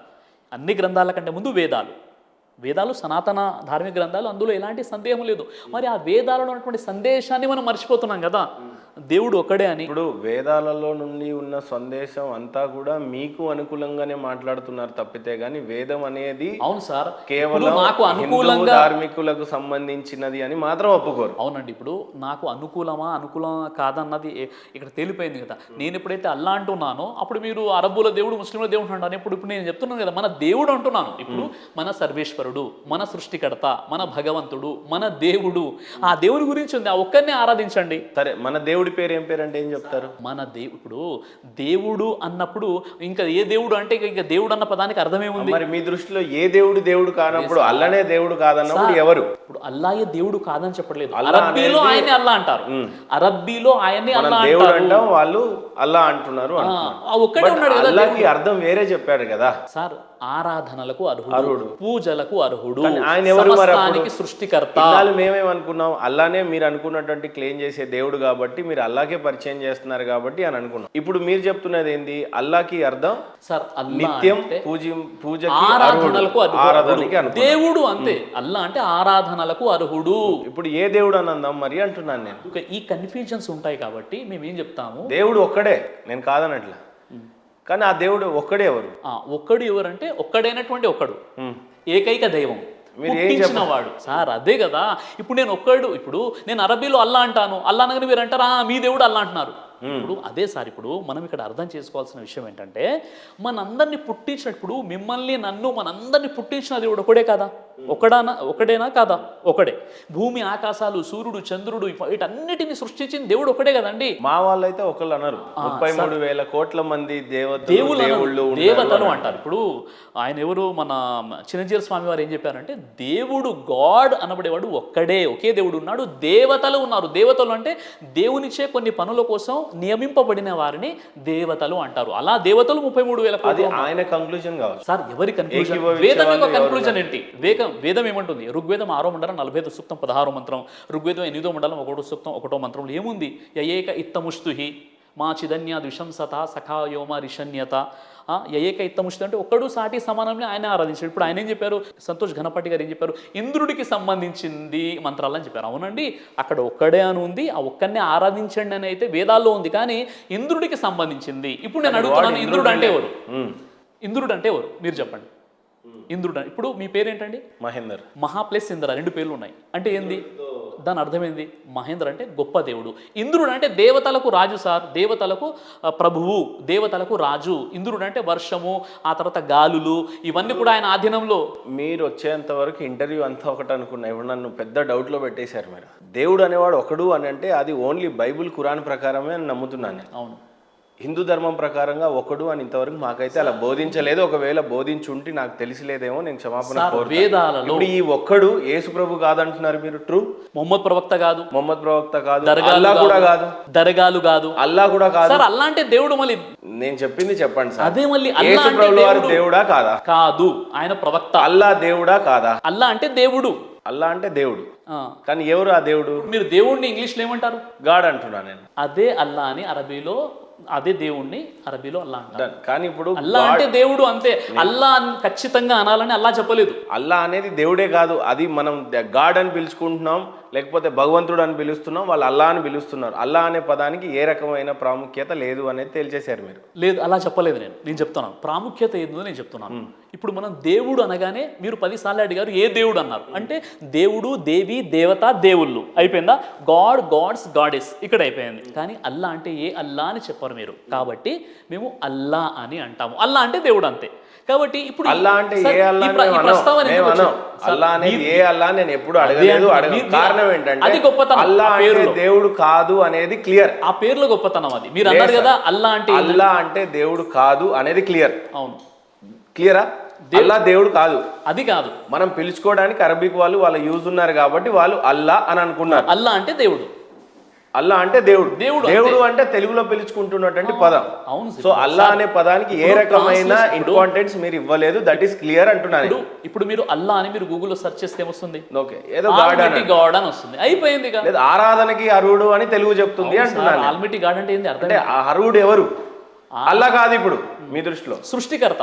దాని ఆ సృష్టికర్త ఎవరు? అదే సార్, ఇప్పుడు సర్వేశ్వరుడు అన్నాను. ఇప్పుడు నేను చెప్పే విషయం ఏంటంటే ఎవరు ఎవరు ఎవరు ఎవరు అంటే ఎవరు కాదు. దాని ప్రకారంగా నేను చెప్పే విషయం ఏంటంటే దేవుడు సృష్టికర్త అని చెప్పడానికి వ్యూవర్స్ కన్ఫ్యూజ్ అవ్వకుండా నేను ఒక క్వశ్చన్ సూటిగా అడుగుతాను సార్. యేసు ప్రభుల వారు దేవుడా కాదా? యేసు ప్రభు వాళ్ళు దేవుడు కాదా? యెహోవా దేవుడా కాదా? యెహోవా అన్నది హెబ్రూ పరిభాష. మనం ఎస్ నోనే మాట్లాడదాం, కన్ఫ్యూజన్ అవుతుంది. యెహోవా అంటే దేవుడు, దేవుడు దేవుడు దేవుడు కాదు. మళ్ళీ ఇప్పుడు దేవుడు కాదు అని అంటే దేవుడు లేడు కదా మీ దృష్టిలో. మళ్ళీ యెహోవా దేవుడు ఎట్లా? అంటే మీరు కొద్దిగా నన్ను కన్ఫ్యూజన్ చేస్తారు. కన్ఫ్యూజన్ ఏం చేయట్లేదు. ఒక నిమిషం, ఇంకో విషయం, రాముడు దేవుడా కాదా? రాముడు దేవుడు కాదు, పుణ్యపురుషుడు. పుణ్యపురుషుడు. మళ్ళీ నెక్స్ట్ అవతారం ఏంటైంది? ఎవరిది? రాముడు నెక్స్ట్ అవతారం ఏంటి? రాముడి నెక్స్ట్ అవతారం నవ అవతారాలు ఏంటి సార్? ఇప్పుడు దశావతారాలు ఉన్నాయి, నవవతారాలు కాదు. లేదు, 9వ అవతారం 10వ అవతారం కల్కి రూపంలో వస్తాడు అని చెప్పేసి అని అన్నాను. కల్కి సబ్జెక్ట్ వేరు. మీ దృష్టిలో ఇప్పుడు యెహోవా దేవుడు అయ్యాడు అంతేనా? నేను ఏం చెప్తున్నానంటే ఒక విషయం మీరు అర్థం చేసుకోండి సార్. ఒక విషయం ఏంటంటే మొహమ్మద్ ప్రవక్త దేవుడా కాదా? సార్ నా లైన్ ట్రాక్ మీరు మిస్ చేయండి. చెప్పండి. యేసు ప్రభుల వారు దేవుడా కాదా? యేసు ప్రభు దేవుడు కాదు, ఆయన రైట్. మనకు అంతే చాలు సార్, తర్వాత మీరు డెఫినేషన్ ఇద్దరు. కానీ యేసు ప్రభుల వారు దేవుడు కాదు అని అన్నారు. యెహోవా దేవుడా కాదా? దేవుడు. అల్లా దేవుడా కాదా? దేవుని పేరు అల్లా. రైట్. ఇస్లాం సోదరులు పాటించే దేవుడు ఎవరు? ఇస్లాం సోదరులు పాటించే దేవుడు అంటే ఖురాన్ ప్రకారంగా వాళ్ళు ఆ భాష ఏదైతే ఎందుకు చెప్పలేకపోతున్నారు? అది అల్లా అంటున్నాను కదా. మళ్ళీ అల్లా దేవుడు కాదు అని అంటారు, మళ్ళీ అల్లా దేవుడు అని అంటారు. ఎందుకు కన్ఫ్యూజ్ చేస్తున్నారు సార్ మమ్మల్ని? చిన్న విషయం ఏంటంటే మీరు ఇక్కడ అర్థం చేసుకోవాలి. సరే, రాముడు దేవుడా కాదా? ఇక్కడ మళ్ళీ రాముడు దేవుడు కాదు, సాయిబాబా దేవుడు కాదు, శ్రీకృష్ణ వారు కూడా దేవుడు కాదు.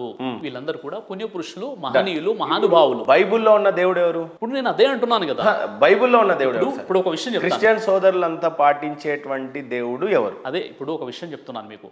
ఒక విషయం మీరు అర్థం చేసుకోవాలి. ముందు మిమ్మల్ని దేవుడు అనగానే దేవుని నమ్మండి అంటే మీరు ఏమంటారు? ఏ దేవుడు అన్నారు మీరు. అంటే మన గ్రంథాలలో ఉన్న విషయాన్ని పండితులు ఆ విధంగా తారుమారు చేశారు. ఎందుకు? చతుర్వేదాల్లో. వినండి, ఋగ్వేదం, యజుర్వేదం, సామవేదం, అథర్వణ వేదం, ఈ 4 వేదాల్లో కూడా దేవ ఏకహ నా ద్వితీయ తస్తుహ అన్న పదాలు చాలా స్పష్టంగా ఉన్నాయి. దేవుడు ఒక్కడే అని ఉందన్నమాట. దేవుడు ఒక్కడే అన్నప్పుడు మళ్ళీ ఏ దేవుడు అన్న విషయం ఎందుకు వస్తుందంటే ఆ దేవుని యొక్క గుణనామాలు కొన్ని ఉన్నాయి.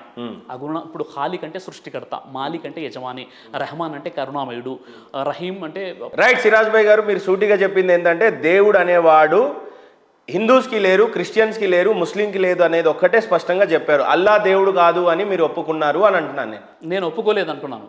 యేసుప్రభుల వారు దేవుడు కాదన్నారు, అల్లా దేవుడు కాదన్నారు, రాముడు దేవుడు కాదు అని అన్నారు, శ్రీకృష్ణుడు దేవుడు కాదు అన్నారు. మీ దృష్టిలో దేవుడు ఎవరు అని అంటే అల్లా అంటున్నారు. అల్లా అంటే దేవుడు అంటున్నాను, దేవుడు కాదు అన్నారు. మళ్ళీ అల్లా అంటున్నాను. ఆరాధనకి అర్హుడు అల్లా. అల్లా అనేది దేవుడు కాదు. వాళ్ళు అరబిక్లో దేవుడు అని పిలుచుకుంటున్నారు అంతే. తెలుగులో నేను గాడ్ అని పిలవట్లేదు, దేవుడు అని పిలుస్తున్నా, ఇంగ్లీష్లో గాడ్ అని అంటున్నారు. మీ దృష్టిలో ఇప్పుడు దేవుడు ఎవరు అనేది చెప్పండి సార్. అదే ఇప్పుడు మీరు ఏం చేస్తున్నారంటే ముందు ఇప్పుడు ఈ విషయం ఏంటంటే ఇప్పుడు ఒక విషయం మీకు అర్థం కావాలంటే దాని పూర్వపరాలు ఏంటో మీకు అర్థం కావాలి.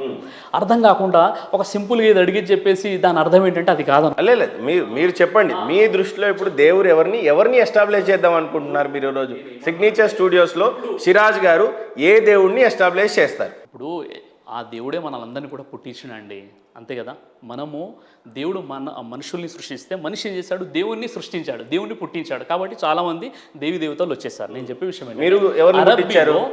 మీరు ఏ దేవుడిని పుట్టించారు? మానవులు చెప్తున్నాను, ఎవరైతే చేశారు. మీరు మానవులే కదా, మీరు ఏ దేవుడిని పుట్టించారు? ఒక చిన్న విషయం చెప్తాను వినండి. ఆ విషయం ఏంటంటే ఇప్పుడు ఖురాను గ్రంథం ఉంది, అరబీ భాషలో ఉంది కదా. అరబీ భాషలో మీరు మొట్టమొదటి అధ్యాయం ఏంటి? సూరే ఫాతిహ, అల్హమ్దులిల్లాహి రబ్బిల్ ఆలమీన్ అని ఉంటుందన్నమాట. దాని అర్థం ఏంటి? సమస్త స్థుతులకు స్తోత్రాలకు అర్హుడు అల్లాహ్ అని అక్కడ ఉంటుంది. కానీ అల్లా అనేటటువంటి ఏదైతే అరబీ పదం ఉందో, వినండి రైట్. ఇప్పుడు అరబిక్లో సమస్తానికి దేవుడు అల్లా అని అరబీ పదం ఉంది కదా, తెలుగులో చదవండి. దాన్ని తెలుగులో చెప్పాలంటే ఈ సమస్తాన్ని సృష్టించింది ఆ స్తుతి స్తోత్రాలకు అర్హుడు దేవుడు, అంతే. మరి అల్లా ఇక్కడ దేవుడు అని ఎలా మార్చేశారు? అరబీ భాష కదా, అంటే తర్జుమా కూడా సరిగ్గా చేయడం రాలేదా? అది తెలుగులో ట్రాన్స్లేషన్ అది. మరి మీరు దేవుడు అనండి కదా, సర్వేశ్వరుడు అనండి కదా. మరి అంతంత పెద్ద మైక్ లో అల్లాని నమ్మండి అని ఎందుకు మీరు అందరినీ చేస్తున్నారు? అంటే నాకు తెలిసి సిరాజ్ గారు హిందూ ముస్లిం క్రిస్టియన్ని మీరు ఏనాడు కలవనివ్వడు. ఎవరు? స్పష్టమా కాదా? హిందూ ముస్లిం సిరాజ్ గారు హిందూ ముస్లిం క్రిస్టియన్ని ఏ రోజు కలవనివ్వరు. మీకు కావాల్సింది క్రిస్టియన్స్ కన్వర్ట్ అవ్వటం, హిందూస్ కన్వర్ట్ అవ్వటం, మీ జేబులు నింపటం. ఇది సూటి నా ప్రశ్న, మీరేమంటారు? అదే ఇప్పుడు నేను అదే క్వశ్చన్ అడిగాను అనుకోండి.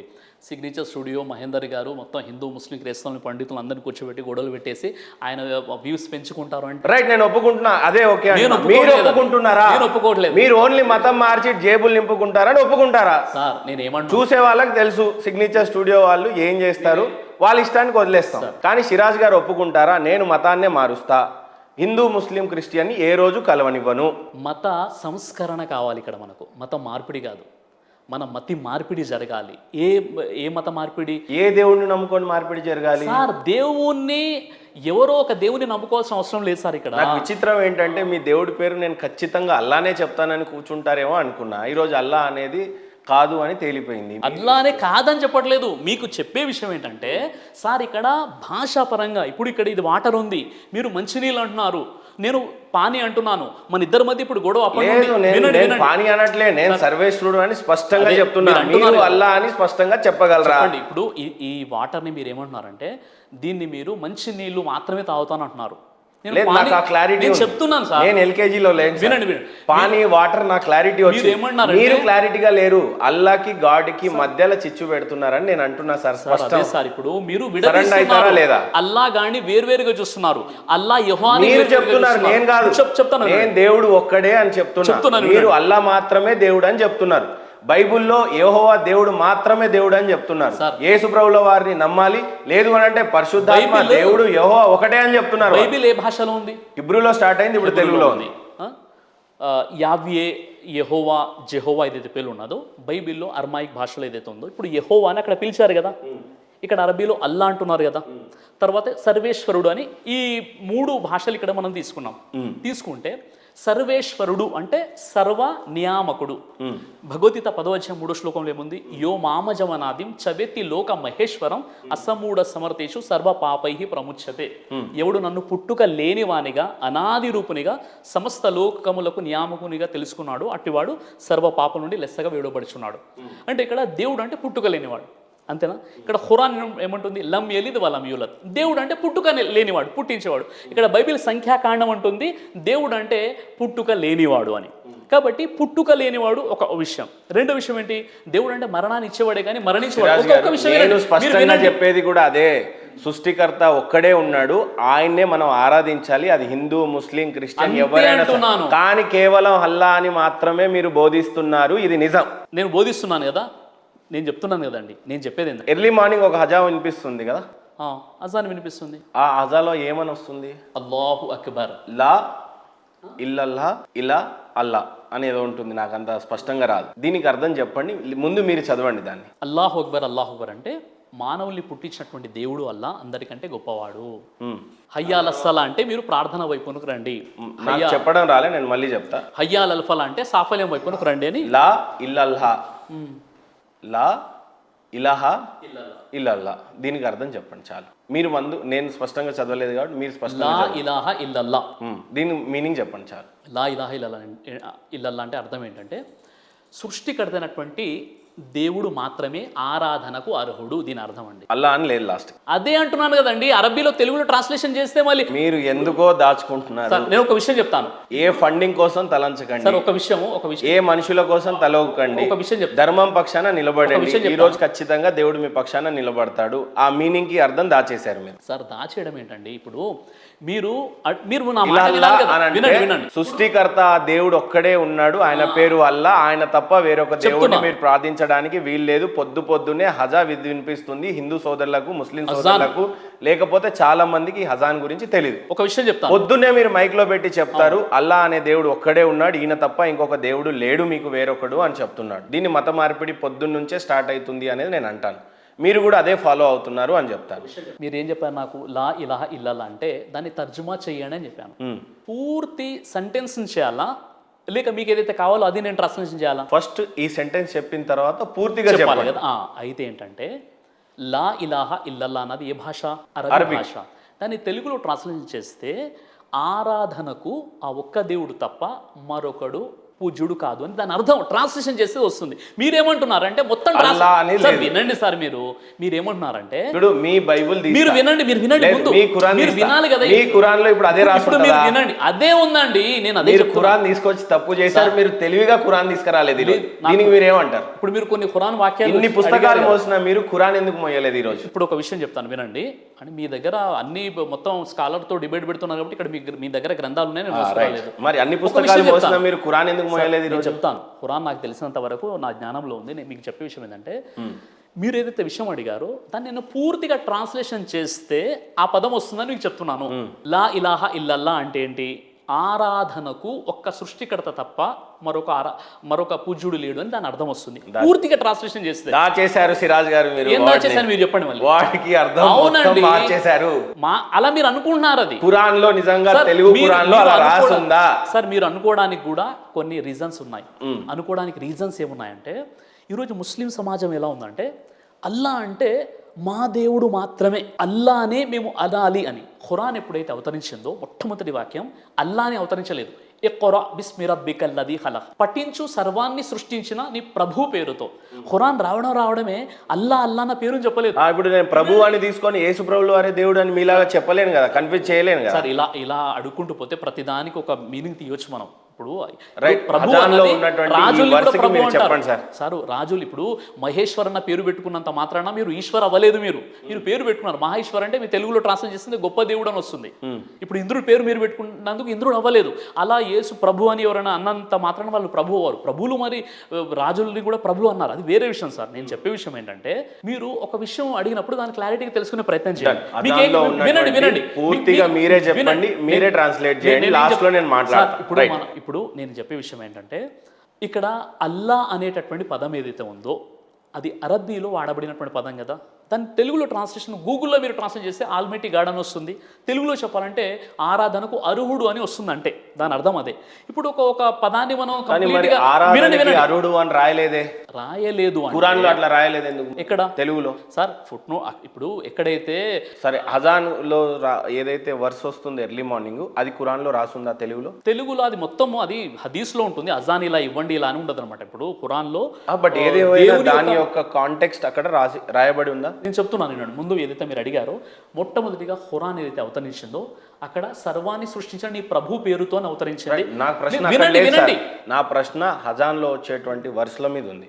దయచేసి అటు ఇటు వెళ్లకుండా దీని మీద స్పష్టంగా చెప్పండి. అజాన్ యొక్క తర్జుమా మీరు ఫస్ట్ క్లియర్ గా చదవండి అజానా, దాని తర్వాత ఆన్సర్ స్పష్టంగా తూచ తప్పకుండా తెలుగులో ఏం రాస్తుందో అదే చెప్పేయండి. మీరు ప్రతిరోజు మాట్లాడదాం. మీరు పక్కనే మస్జిద్ ఉంది, మీరు అజాన్ వింటున్నారు, మీకు అజాన్ అంటే మీకు భయపడ లేదా? లేదన్నారు కదా సార్. లేదండి. అంటే అల్లాహు అక్బర్ అంటే దేవుడు అందరికంటే గొప్పవాడు. అష్హదు అల్లా ఇలాహ ఇల్లల్లా, నేను సాక్ష్యం ఇస్తున్నాను ఆరాధనకు అర్హుడు ఆ దేవుడు అని. హయ్యా అల సలా, సాఫల్యం వైపునకు రండి. హయ్యా అలల్ ఫలా, ప్రార్థన వైపుకు రండి. అష్హదు అన్న ముహమ్మద్ రసూల్లా, నేను సాక్ష్యం ఇస్తున్నాను ముహమ్మద్ చివరి దైవ ప్రవక్త. లా ఇలాహ ఇల్లల్లా, ఆరాధనకు అర్హుడు తప్ప మరొక ఆరాధనకు అర్హుడు లేడు. ఈ తెలుగులో ట్రాన్స్లేట్ చేస్తే ఆరాధనకి అర్హుడు కేవలం అల్లా తప్పితే మరి అవును సార్, ఆరాధనకు స్పష్టంగా చెప్తే అవును అంటున్నాను కదా నేను. మరి ఎందుకు దాని దాచేదేముంది అందులో? దాచేదేముంది అందులో? అది ఏమి లేదు, మీరు అనుకున్నారు అట్లా. నేను ఏం దాచట్లేదు ఇక్కడ. ఇక్కడ ఏముందంటే నేను మాటికి అదే చెప్తున్నాను. మనం ఇక్కడ ముస్లింల యొక్క మైండ్ సెట్ కూడా ఎలా ఉందంటే అల్లా అల్లా అల్లా అల్లా అంటున్నారు. అల్లా అంటే ఎవరు అంటే ఆరాధనకు అర్హుడు. అల్లా అంటే మానవుల సృష్టికర్త. అల్లా అంటే మానవుల చక్రవర్తి. సిరాజ్ గారు ఇలా స్పష్టంగా సిగ్నేచర్ స్టూడియోలో ఏం చెప్పారు అని అంటే అల్లా దేవుడు కాదు అని చెప్పేశారు. అలా స్పష్టంగా మీరు అనుకున్నారు. మీరు స్పష్టంగా చెప్పారు. అదే మీరు స్పష్టంగా అనుకున్నారు. సిగ్నేచర్ స్టూడియోస్ లో సిరాజ్ గారు ఈ రోజు ఏ దేవుడిని ఆరాధించమని చెప్తాడు? ఈ రోజు నేను చెప్పే విషయం ఏంటంటే వేదాల ప్రకారంగా, బైబిల్ ప్రకారంగా, ఖురాన్ ప్రకారంగా ఒకే ఒక సృష్టికర్త ఉన్నాడు. వినండి ఆయన్ని విభిన్న పేర్లతో విభిన్న రకాలుగా పిలవడం జరిగింది. ఆ ఒక్క దేవునే మనం ఆరాధిద్దామంట. ఆ ఒక్క దేవుడు ఎవరు సిరాజ్ సార్? ఆ ఒక్క దేవుడే పేరుందా? అవునండి, పేరు లేదా? ఒక్క పేరు లేదు కదా. మరి ఇన్ని రోజులు వేదిక మీద అల్లా ఒక్కడే దేవుడు అని వేధించి మమ్మల్ని ఇంత టార్చర్ చేశారు కదా. ఎవరు? మీరు ఒక్క ప్రోగ్రామ్ అయినా అటెండ్ అయ్యారా? నేను డైలీ చూస్తున్నా టీవీలో. మీరు ఇప్పుడు మీ మొదటి వ్యూవర్ బహుశా నేనే ఉంటా పొద్దున్నే. సరే, మీరు యూట్యూబ్లో చూస్తున్నారు. ఇప్పుడు 15th డిసెంబర్ మిమ్మల్ని ఆహ్వానించాను. మీరు ప్రోగ్రామ్కి రండి. మీకు మాటికి అదే చెప్తున్నాను. అదేంటంటే ఇప్పటి వరకు ఏదైతే మన డిస్కషన్ జరిగిందో ఇక్కడ మనకు కావాల్సింది మత మార్పిడి కాదు, మత సంస్కరణ. అల్లా అల్లా అల్లా అల్లా అంటున్నారు. అల్లా అంటే ఎవరు అంటే ఆరాధనకు అర్హుడు. అల్లా అంటే మానవుల సృష్టికర్త. అల్లా అంటే మానవుల చక్రవర్తి. సిరాజ్ గారు ఇలా స్పష్టంగా సిగ్నేచర్ స్టూడియోలో ఏం చెప్పారు అని అంటే అల్లా దేవుడు కాదు అని చెప్పేశారు. అలా స్పష్టంగా మీరు అనుకున్నారు. మీరు స్పష్టంగా చెప్పారు. అదే మీరు స్పష్టంగా అనుకున్నారు. సిగ్నేచర్ స్టూడియోస్ లో సిరాజ్ గారు ఈ రోజు ఏ దేవుడిని ఆరాధించమని చెప్తాడు? ఈ రోజు నేను చెప్పే విషయం ఏంటంటే వేదాల ప్రకారంగా, బైబిల్ ప్రకారంగా, ఖురాన్ ప్రకారంగా ఒకే ఒక సృష్టికర్త ఉన్నాడు. వినండి ఆయన్ని విభిన్న పేర్లతో విభిన్న రకాలుగా పిలవడం జరిగింది. ఆ ఒక్క దేవునే మనం ఆరాధిద్దామంట. ఆ ఒక్క దేవుడు ఎవరు సిరాజ్ సార్? ఆ ఒక్క దేవుడే. పేరుందా? అవునండి, పేరు లేదా? ఒక్క పేరు లేదు కదా. మరి ఇన్ని రోజులు వేదిక మీద అల్లా ఒక్కడే దేవుడు అని వేధించి మమ్మల్ని ఇంత టార్చర్ చేశారు కదా. ఎవరు? మీరు ఒక్క ప్రోగ్రామ్ అయినా అటెండ్ అయ్యారా? నేను డైలీ చూస్తున్నా టీవీలో. మీరు ఇప్పుడు మీ మొదటి వ్యూవర్ బహుశా నేనే ఉంటా పొద్దున్నే. సరే, మీరు యూట్యూబ్లో చూస్తున్నారు. ఇప్పుడు 15th డిసెంబర్ మిమ్మల్ని ఆహ్వానించాను. మీరు ప్రోగ్రామ్కి రండి. మీకు మాటికి అదే చెప్తున్నాను. అదేంటంటే ఇప్పటి వరకు ఏదైతే మన డిస్కషన్ జరిగిందో ఇక్కడ మనకు కావాల్సింది మత మార్పిడి కాదు, మత సంస్కరణ. కానీ ఏ రకంగా అది మీరు ఏది ఎస్టాబ్లిష్ చేయకపోతే ఏ మార్గాన్ని ఎంచుకోవాలి? ఇప్పుడు ఏముంది సార్, మీకు క్లియర్గా చెప్పాను కదా. ఇస్లాం మతాన్ని ఫాలో అవ్వాలని మీరు చెప్పట్లేదు కాబట్టి దాన్ని అనుసరించాల్సిన పని లేదు. అల్లా అనేది దేవుడు కాదు, అదొక పదం అరబిక్లో మాత్రమే. దేవుడి పేరు ఏంటో మీకు తెలీదు. సో అల్లాని కూడా ఫాలో అవ్వాల్సిన పని లేదు. సో ఎవరిని ఫాలో అవ్వాలా, ఏ రిలీజియస్ని ఫాలో అవ్వాలా, దేవుడి పేరు ఏం పేరు, దేవుడు ఎవరు, మీరు ఏం చెప్పదలుచుకున్నారు? నేను చెప్పదలుచుకున్న విషయం ఏంటంటే చూడండి, మనందరినీ పుట్టించినటువంటి దేవుడు ఒక్కడే కాబట్టి మన మూల గ్రంథాలు కూడా సోర్స్ అనేవి ఆ దేవుని తరపు నుండే ఉన్నాయి. మీకు నేనేం చెప్పాను? భగవద్గీత 4వ అధ్యాయము 1వ శ్లోకంలో మీకు చెప్పాను ఆల్రెడీ. ఏంటంటే ఈ నిష్కామ కర్మయోగమును పూర్వం నేను సూర్యుని చెప్తిని, సూర్యుడు మనువకు ఉపదేశించను, మనువు ఇక్ష్వాకునకు బోధించను. అని ఉంది. ఇదే విషయం ఖురాన్లో 42వ అధ్యాయం 13వ వచనంలో, ఓ ముహమ్మద్ అంటే నోవా ప్రవక్తకు ఆజ్ఞాపించిన ధర్మాన్నే నీకు కూడా నేను ఆజ్ఞాపించాను, దీనిని పూర్వం నేను మోషేకు, అబ్రహాంకు మరియు ఈసాకు కూడా బోధించాను, దీన్ని స్థాపించండి అని. ఇదే విషయం బైబిల్లో ఇర్మియా గ్రంథం 6వ అధ్యాయం 16వ వచనంలో కూడా మార్గాలలో పురాతన మార్గాన్ని మీరు అన్వేషించండి అని చెప్పారు. ఖురాన్లో 4వ అధ్యాయం 26వ శ్లోకంలో ఏముందంటే, అల్లా కోరుకునేది ఏంటంటే మీ పూర్వీకులు మీ గతించినటువంటి మీ పూర్వీకుల మార్గాన్ని మీకు చూపించి అదే మార్గంలో మిమ్మల్ని నడిపించాలని అల్లా కోరుతున్నాడు. వినండి వినండి వినండి వినండి వినండి ఇప్పుడు మొత్తం వినాలి మీరు, ఇక్కడ కన్ఫ్యూజన్ అయిపోతుంది. అయితే సనాతనంగా వేదాలలో, బైబిల్లో, ఖురాన్ ప్రకారంగా ఏ దేవుడైతే గ్రంథాల్ని పంపించి ప్రవక్తల్ని పంపించాడో ఆ దేవుడే, ఆ సృష్టికర్తనే చివరిగా ముహమ్మద్ ప్రవక్తని ప్రవక్తగా పంపించాడు. చివరిగా ఆ ముహమ్మద్ ప్రవక్త గురించే వేదాల్లో ఉంది. ఇన్ని పుస్తకాలు మీకు చూపించాను, ఇవన్నీ కూడా మీరు కావాలంటే ప్రింట్అవుట్ చేసుకోండి సార్. పండిత్ వేద్ ప్రకాష్ ఉపాధ్యాయ్ పుస్తకం అందులో యేసుప్రభుల వారే దేవుడు అని అంటే మీరు రేపు పొద్దున టోపీ గడ్డం అన్ని తీసేసి యేసుప్రభుని నమ్మేస్తారా? ఎవరు మీరు? ఎందుకు? నా క్లారిటీ ఉంది కదా పుస్తకాలకు అర్థం అదే కదా సార్. నా క్లారిటీ ఉంది కదా. ఏం క్లారిటీ? నాకు దేవుని పట్ల, ధర్మం పట్ల, గ్రంథాల పట్ల నాకు అవగాహన ఉంది. నాకు ఎక్కడ అవగాహన సార్? మీరు ఇక్కడ మీరు అర్థం చేసుకోవట్లేదు బ్రదర్. రిలీజియస్ ని ఇప్పుడు మిమ్మల్ని అడుగుతున్నాను, ఒక క్వశ్చన్ అడుగుతున్నాను. రిలీజియస్ వద్దు. మీరు అల్లాను నమ్ముతారా? నేను అల్లాను నమ్మాను సార్. ఎందుకు అంటే అల్లా అంటే ముస్లింల దేవుడు అని మీరు ఫిక్స్ అయిపోయారు. మీరు అలా చెప్పారు కాబట్టి నేను ఫిక్స్ అయ్యాను. ఇప్పుడు నేను చెప్తున్నాను సరే. ఇంత ముందు మహేందర్ గారు సరే, ఇంత ముందుకు ఇప్పుడు సార్ నేను ఒక విద్యార్థిని, నేను చదువుకుంటూ వస్తున్నాను. సరిగ్గా నేను ఖురాన్ని ట్రాన్స్లేట్ చేయలేదు. ఇప్పుడు వినండి వినండి వినండి వినండి వినండి. అల్లా దేవుడు, మా నిజ దేవుడు, ఇస్లామిక్ దేవుడు అల్లానే మా దేవుడు అని ఇన్ని రోజులు అందరు చెప్పారు. ఇప్పుడు నేను ఏ ఒక్కరికి ఫోన్ చేసినా ముస్లింల దేవుడు ఎవరు అని అడుగుతా. రైట్, ఇక్కడ ఉన్న వాళ్ళని అడుగుతా. ఇస్లామిక్ దేవుడు ఎవరు? ముస్లిం దేవుడు అంటే ఏమని చెప్తావు? నువ్వేం చెప్తావు? అందరూ అల్లానే అంటారు. నేను అల్లానే. చాలా గొప్ప విషయం కదా అది. క్లారిటీ ఇక్కడ వాళ్ళకు ఉంది. ఒక్క నిమిషం. క్రిస్టియన్ల దేవుడు ఎవరంటే ఏం నమ్ముతావు? నువ్వేం నమ్ముతావు? ఆయన చేసేసాడు. అచ్చా, క్రైస్తవుల దేవుడు ఎవరు అని అడిగినప్పుడు యెహోవా అని చెప్పేవారు కూడా ఉన్నారు. యెహోవా అంటే వాళ్ళు బైబుల్ చదివిన జ్ఞానులు యెహోవా అంటారు, లేదంటే యేసుప్రభు అని అంటారు, లేకపోతే పరిశుద్ధాత్మ, యేసుప్రభు, యెహోవా అంతా ఒకటే అని చెప్తాడు కదా. అది అందుకని గారు చెప్తున్నదంతా మీకు మాటలు అయిపోయినాయి. ఇంత మీకు చెప్పే విషయం ఏంటంటే ఇప్పుడైనా మీరు అర్థం చేసుకోండి. ఆ విషయం ఏంటంటే మనం ఇన్ని రోజులు కూడా భాషాపరమైనటువంటి వ్యత్యాసాన్ని సరిగ్గా అర్థం చేసుకోకుండా, అంటే ఇక్కడ అది భాష, అది అరబీ భాష కాబట్టి అల్లా అంటే ముస్లింల దేవుడు లేదా అరబ్బుల దేవుడు అని భావించాము. ఇక్కడ వేదాల ప్రకారంగా సర్వేశ్వరుడు అంటే సర్వేశ్వరుడు అన్న పదంతో మాకు సంబంధం ఏముందండి? హిందువుల దేవుడు కదా అన్న ఆలోచనతో మనం ఉన్నాము. ఇక్కడ బైబిల్ పరంగా యెహోవా అంటే యెహోవా అంటే మళ్ళీ అక్కడ బైబిల్ కదా అని భాషాపరంగా ఈ వ్యత్యాసాన్ని మనం దూరం పెట్టేసి మనందరి సృష్టికర్త ఒక్కడే, ఆ ఒక్క దేవుని ఇలా పేర్లు ఇలా పిలవడం జరిగింది అన్న కాన్సెప్ట్ వచ్చినప్పుడు మనమంతా ఒకటవుతాం, 100% అవుతాం. ఇక్కడ దేవుడికి పేరు లేదు అనేది ఎస్టాబ్లిష్ చేశారా? అల్లా దేవుడు కాదు అనేది ఎస్టాబ్లిష్ చేశారా? అల్లా దేవుడు కాదని నేను చెప్పలేదు బాబు. మీరు అలా అర్థం చేసుకుంటున్నారు. అల్లా దేవుడు అంటారా మరి? అల్లా దేవుడు అండి. అల్లా దేవుడు ఎందుకు కాదు? అల్లాకు ఉన్నటువంటి ఒక ప్రత్యేకత ఏంది మీకు చెప్పాను. ఇప్పుడు దేవుడు అనగానే ఏ దేవుడు అంటున్నారు? గాడ్ అంటే gods, goddess, god father, god mother, ఇలా గందరగోళం ఉంది కాబట్టి ఒక స్పష్టంగా అర్థమైపోయారు అల్లా. అల్లా అంటే ఏ అల్లా అని అడగరు అని అన్నారు. ఎక్కడ అడగరు? అది భారతదేశంలో అడగరు. అట్లా అదే అరబిక్ లో అడగండి, ఏ అల్లా అని అడగొచ్చు, అక్కడ ఆస్కారం ఉంది. ఇక్కడ దేవుడు అంటే ఏ దేవుడు అని అసలు అడగరు. అక్కడ అడుగుతారు, అక్కడ అడగరు, అసలు అడగరు. ఎందుకంటే నీ అంత క్లారిటీ ఉంటుంది, నీ అంత క్లారిటీ లేదు. ఎక్కడ క్లారిటీ? అరబులో నీ అంత అది అంతకు మించి ఎక్కువ మాట్లాడావంటే నరకేశుడే నిన్ను. అయ్యో ఇంకేంది మరి? అక్కడ ఇంకెందుకు ప్రశ్నిస్తారు? అన్వేషణకి చోటు ఉండాలి కదా, ప్రశ్నకి చోటు ఉండాలి కదా సార్. ఎక్కడైనా ప్రశ్నకి చోటు లేనప్పుడు అంత ఉన్మాదం ఏంటి అసలు? ఇందాక మీరు ఒక మార్గం అన్నారు, ఏ మార్గాన్ని పాటిద్దాం కాసేపు చెప్దాం. గ్రంథాలను తగలబెట్టడం, తక్షశీల, నలంద యూనివర్సిటీ లాంటి గ్రంథాలను తగలబెట్టడం. ఖలీఫా మొహమ్మద్, ఆయన పేరు ఉస్మానా ఏదో పేరు ఉంటుంది, 3వ ఖలీఫా అనుకుంటా. అలెగ్జాండర్ ఉన్న కాలానికి ముందు అలెగ్జాండ్రియా అనే రాజధానిలో అక్కడ కూడా గ్రంథాలను తగలబెడితే ఆల్మోస్ట్ 6 months ఎక్కువగానే కాలింది అనేది అక్కడ వినిపిస్తుంది. ఇక్కడ కూడా అణువణువు ఎక్కడ చూసినా కూడా ఇక్కడ గ్రంథాలను తగలబెట్టడం, మనుషులను నరికేయటం. ఔరంగజేబు గురించి, గజ్నీ మొహమ్మద్ గురించి చూసినట్లయితే మతం మారకపోతే నరికేసి చంపేసి మతం మారుమని చెప్పటం. ఇప్పుడు మీరు కూడా మతమే మారుమని చెప్పటం. మారుతారా చస్తారా అనేదే కాన్సెప్టా? మీరు అడిగారు కదా, ఒక విషయం చెప్తాను. లేదు సార్, మారుతారా మతం మారుతారా చస్తారా అనేదే కాన్సెప్టా మీది? ఇక్కడ మహేందర్ గారు ఒక విషయం ఏంటంటే ఎప్పుడైనా మనం కొన్ని ప్రశ్నలు అడిగినప్పుడు దానికి జవాబు చెప్పేటటువంటి ఆ, సమయం ఇవ్వాలి, తర్వాత సహనం కూడా పాటించాలి. ఇప్పుడు ఇక్కడ గ్రంథాలను తగలబెట్టేశారు, మతం మారినప్పుడు మనుషులను నరికి చంపేశారు, మొఘల్ కాలం నుంచి చూస్తా వచ్చాం. దీన్ని ఏ రకంగా సమర్థిస్తారో చెప్పండి. చూడండి, విభజించు పాలించు అనేటువంటి సిద్ధాంతం ఏదైతే ఉందో ముఖ్యంగా ఏం చేశారంటే ఇస్లాం ధర్మంపై, ముస్లిం రాజులపై ఎనలేని అపోహలను కల్పించేశారు. ఆ కొంతవరకు చరిత్రలో కొన్ని తప్పిదాలు జరిగాయి, అందులో ఎలాంటి సందేహం లేదు.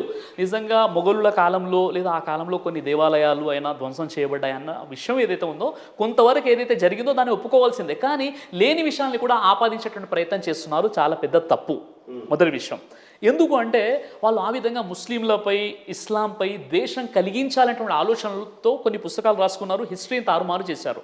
ఇప్పుడు ఏదైతే మీరు విషయం అడిగారో నలంద లైబ్రరీని, తక్షశిల వీటిని తగలబెట్టారు అని చెప్పేసి. అలెగ్జాండర్ ఏ కాలానికి చెందినవాడండి? BC 300, క్రీస్తుపూర్వం 356. అలెగ్జాండర్ 350. అలెగ్జాండర్ ముందు అలెగ్జాండ్రియా అనే రాజధాని. ఎప్పుడు వచ్చారు? ఆయన 1600లో. మళ్ళీ ఇప్పుడు వీళ్ళకి ఎంత వ్యత్యాసం ఉంది? ఆల్మోస్ట్ ఒక మళ్ళీ ఆయన అక్కడ ఆ గ్రంథాలు ఎలా తగలబెట్టాడు? ఈయన ఎందుకు తగలబెట్టాడు? ఎవరు తగలబెట్టారు? ఇక్కడ ఖలీఫా, మూడో ఖలీఫాకున్నా ఇప్పుడు మీరు తర్వాత గూగుల్లో మీరు కరెక్ట్గా దాన్ని క్రాస్ చెక్ చేయండి.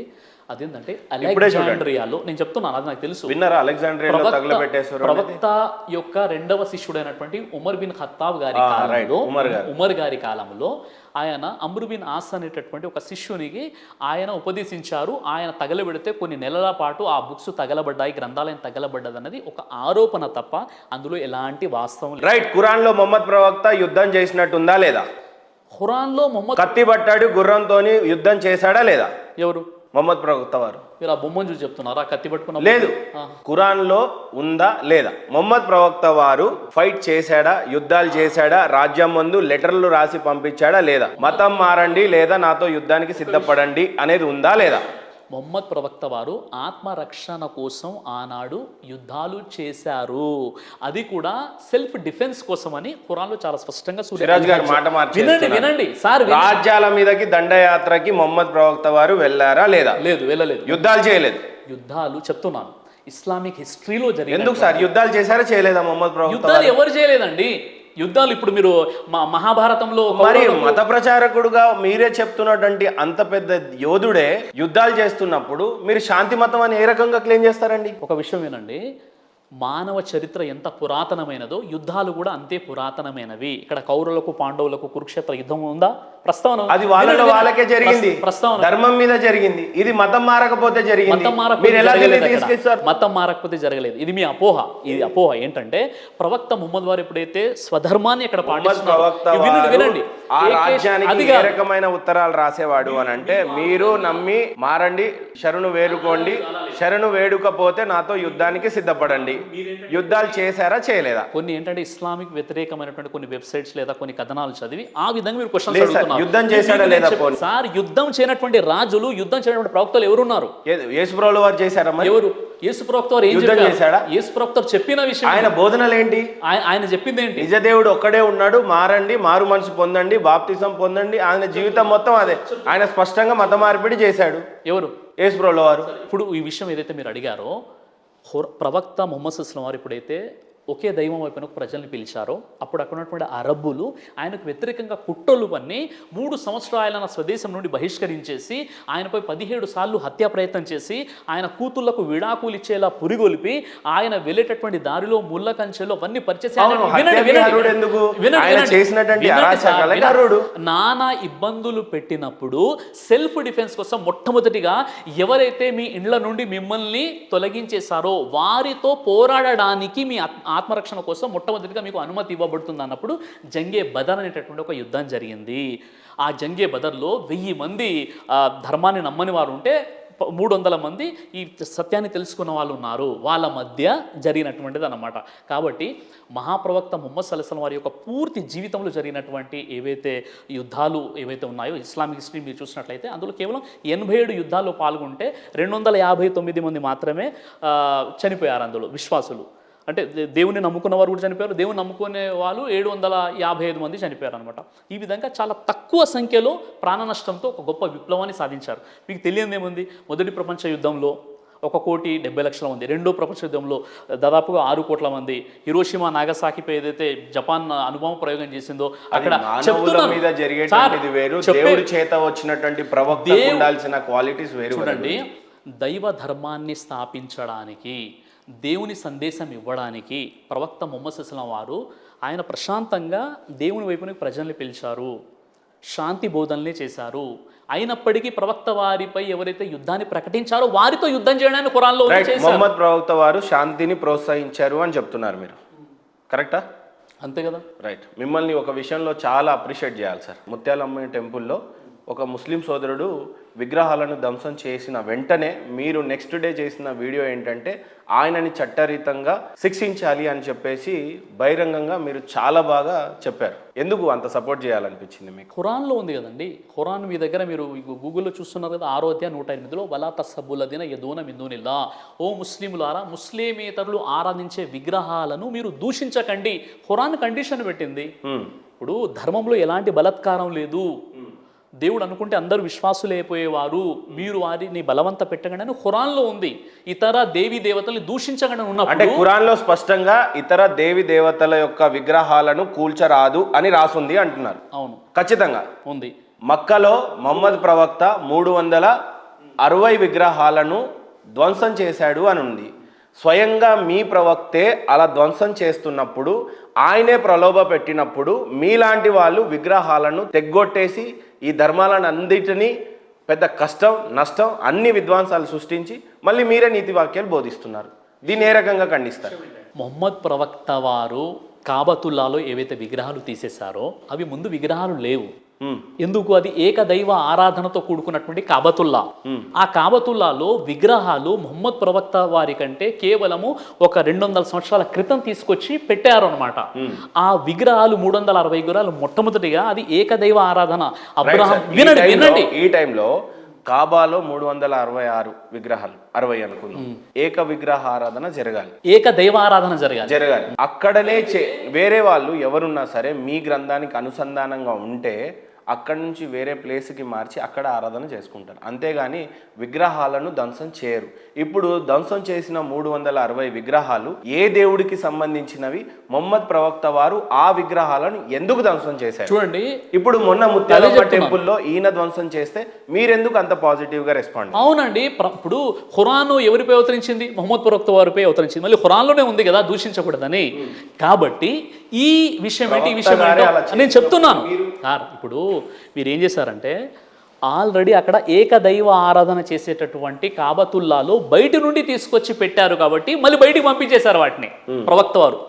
తప్ప ప్రవక్త వారు ధర్మాన్ని స్థాపించిన తర్వాత, అంటే ఎప్పుడైతే ఆయన మదీనా వెళ్ళిపోయి పూర్తిగా ఒక ఇస్లామిక్ వాతావరణం ఏర్పడిన తర్వాత అక్కడ యూదులు ఉన్నారు, క్రైస్తవులు ఉన్నారు, వారి ఆరాధనలు వాళ్ళు చేసేసుకున్నారు. ఎక్కడ కూడా వాళ్ళని ఏంటంటే వారిని ఎక్కడ కూడా వాళ్ళ ధర్మాన్ని కించపరచడం కానీ లేదా వారి విగ్రహాన్ని కూలగొట్టడం కానీ ఇవేవి కూడా జరగలేదు. కాబట్టి ప్రవక్త వారు 360 విగ్రహాలను ఎందుకు తీసేశారంటే అవి లేనటువంటి విగ్రహాన్ని చేర్చారు కాబట్టి మళ్ళీ అక్కడ నుండి బయటికి తీసేశారు. ఎందుకు అంటే ఇస్లాం ధర్మం చెప్పే విషయం, వేదాలు చెప్పే విషయం ఏంటంటే ఏకదైవ ఆరాధన, నతస్య ప్రతిమాస్తి. ఆ దైవాన్ని పోలిన ప్రతిమ ప్రతిరూపాలు ఏవీ లేవు. అవ్యక్తం, కంటికి కనిపించడు. ఆయన అవినాశి, వినాశనము లేనివాడు. ఏకదైవ ఆరాధన అంటే మీ దృష్టిలో ఏంటి? ఏకదైవ ఒక సృష్టికర్తను దేవుని ఆరాధించడం. అంటే అక్కడ ఒకటే విగ్రహం ఉండాలన్న అర్థమా? లేదు, విగ్రహం ఒకటి పెట్టినా 100 పెట్టినా విగ్రహమే అవుతుంది. అది 300. మరి ఇప్పుడు కాబాలో ఉంది ఏంటి మరి? అప్పుడు నేను అదే చెప్తున్నాను కదండి, అదొక హిస్టరీ. అది 360 విగ్రహాలు లేనటువంటి దాంట్లో కాబతులాలో ముందు పెట్టారు, అందులో లేవు, ముందు తీసుకొచ్చి పెట్టారు, అక్కడ నుండి పెట్టారు, పెట్టిన తర్వాత మళ్ళీ తీసేశారు. 360 గురించి కాదు, ఏకదైవ ఆరాధన అంటే మీ దృష్టిలో ఏంటి? కాబాలో ఉన్నటువంటిది ఏంటి ఇప్పుడు ప్రస్తుతం? విగ్రహాలు ఏమి లేవండి.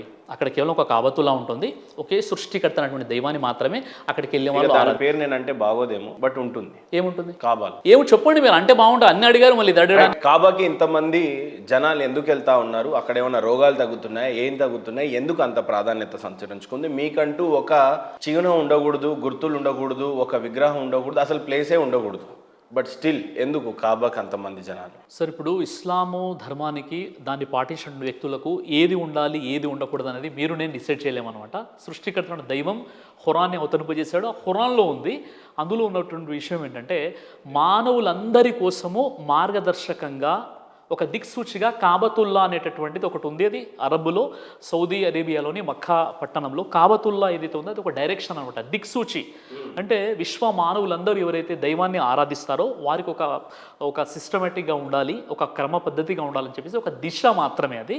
అయితే స్తోమత కలిగినటువంటి వారు ఎవరైతే ముస్లింగా ఉంటారో, స్తోమత కలిగినటువంటి వారు, స్థితిమంతులు ఎవరైతే ఉంటారో జీవితంలో ఒక్కసారైనా వారు హజ్ చేసి రావాలి. అక్కడికి వెళ్ళినప్పుడు ఏముంటుంది, అది ఒక కాబతుల్లా హజ్రే అస్వదానికి ఉంటుంది, దానికి ప్రదక్షిణలు చేస్తారు తప్ప ఎవరు కూడా అది దేవుడు అని చెప్పేసి లేదా అందులో ఏదైనా శక్తులు ఉన్నాయి అక్కడికి వెళ్ళిపోతే మేము ధనవంతులం అయిపోతాం, అక్కడికి వెళ్ళిపోతే మేము అంగవైకల్యంగా ఉన్న వాళ్ళు స్వస్థత పొందుతారు అన్న కాన్సెప్ట్ ఏది కూడా లేదనమాట. అది ముస్లింలు అందరూ గుడి చుట్టూ ప్రదర్శనలు చేసేటువంటి కాన్సెప్ట్ మా హిందువులది, బట్ స్టిల్ అక్కడ ఎందుకు ప్రదర్శనలు జరుగుతున్నాయి సార్? అండ్ మీకు గుళ్ళే లేవు, గోపురాలే లేవు, ఒక విగ్రహం అసలు అంతకన్నా లేదు, ప్రపంచం మొత్తం అక్కడికి ఎందుకు వెళ్ళాలి? ఏంది అసలు? మళ్ళీ వేదాల ప్రకారంగా విగ్రహం ఉందా? వేదాల ప్రకారంగా కూడా విగ్రహం లేదు. మీరు వేదాలని ముందు నుంచే కట్ చేసేసారు. నా దేవుడు నా పద్ధతి అని ఎప్పుడో మీరు అవలంబించారు. దాని గురించి చెప్పండి. వేదాలకు మీరు ఎప్పుడో కట్ అయిపోయారు. మీరు అలా భావిస్తున్నారు, రైట్. నేను భావించకపోయినా వేదాలలో విగ్రహాలు ఉన్నాయా లేవా కాదు, ఖురాన్లో విగ్రహాలు లేవు. వినండి, వేదాల ప్రకారంగా కూడా విగ్రహారాధన లేదు. న సందృశ్యే తిష్టతి రూపమస్య న చక్షుషా పశ్యతి కచ్చనైనం. ఆ దేవుడు ఇంద్రియాల పరిధిలో నిలబడు. నతస్య ప్రతిమస్తి. ఆ దైవానికి సమానమైనటువంటి పోలిక లేదా ప్రతిమ ఏదీ లేదు. మరి మా వేదం కూడా అదే చెప్తుంది కదా, దేవుడికి ఏమీ లేదు, రూపం లేదు, ఏం లేదు. అవునండి, మా దేవుడిని కూడా నమ్మొచ్చు కదా మీరు. అదే ఇప్పుడు దానికి గడ్డం ఎందుకు పెంచాలి, టోపీ ఎందుకు పెట్టాలి, దానికి అల్లా అని ఎందుకు పేరు పెట్టాలి, మీరు ఎందుకు ఇంత కన్ఫ్యూజ్ చేస్తున్నారు అనేది నా క్వశ్చన్. మనం గడ్డం టోపీ గురించి ఆల్రెడీ మనం చర్చించుకున్నాం, ఓకేనా? మీరు టాపిక్ని డైవర్ట్ చేయకండి. గడ్డం టోపీ గురించి మనం చర్చించుకున్నాం. ఇప్పుడు మీరు అడిగినటువంటి ప్రశ్న, వేదాల్లో చెప్తున్నటువంటి దేవుడు కూడా సేమ్ మీ ఖురాన్లో చెప్పేటట్టుగానే ఉంది. ఈవెన్ వేదాలలో ఏం చెప్పింది అని అంటే దేవుడు నమ్మకపోతే నరకం స్వర్గం కూడా ఉంది. ఇప్పుడు మీకు ఖురాన్లో స్వర్గం నరకం ఆయన నమ్మకపోతే ఎలా ఉందో వేదాల్లో కూడా ఉంది. ఇక్కడ కూడా మీరు శిక్షకు అర్హుడే.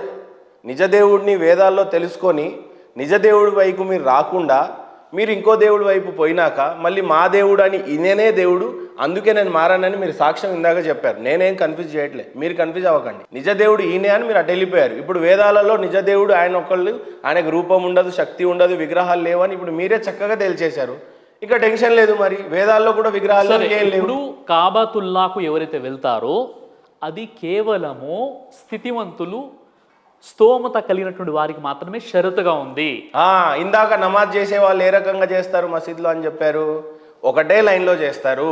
ఇక్కడ రాజు ధనిక పేదకి ఏ రకమైనటువంటివి లేవు. మీ సాక్ష్యంలో మీరు చెప్పింది ఏంటి? ఆ దేవుడి దగ్గరికి పోతే విగ్రహాలు ఉన్నాయి, ఈ దేవుడి దగ్గరికి పోతే విగ్రహాలు ఉన్నాయి, నేను దర్గాకు పోయినప్పుడు ఉన్నా కూడా అక్కడ ఇది ఉంది, కానీ మసీద్లో మాత్రం లేదు. ఇక్కడ అందరు ఒకే లైన్లో లించుంటారు, పేదోడైనా డబ్బోళ్ళైనా ఎవరైనా సరే. కానీ ఇప్పుడు డబ్బులున్న వాళ్ళు మాత్రమే కాబోకపోతారు. అవునండి, అది దేవుడు ఇచ్చినటువంటి ఒక వెసులుబాటు. అది ప్రతి వ్యక్తి వెళ్ళలేడు, ఎవరైతే వెళ్ళగలుగుతాడో వాడు మాత్రమే వెళ్ళాలి. గొప్ప విషయం అది, మీరు అర్థం చేసుకోవట్లేదు అది.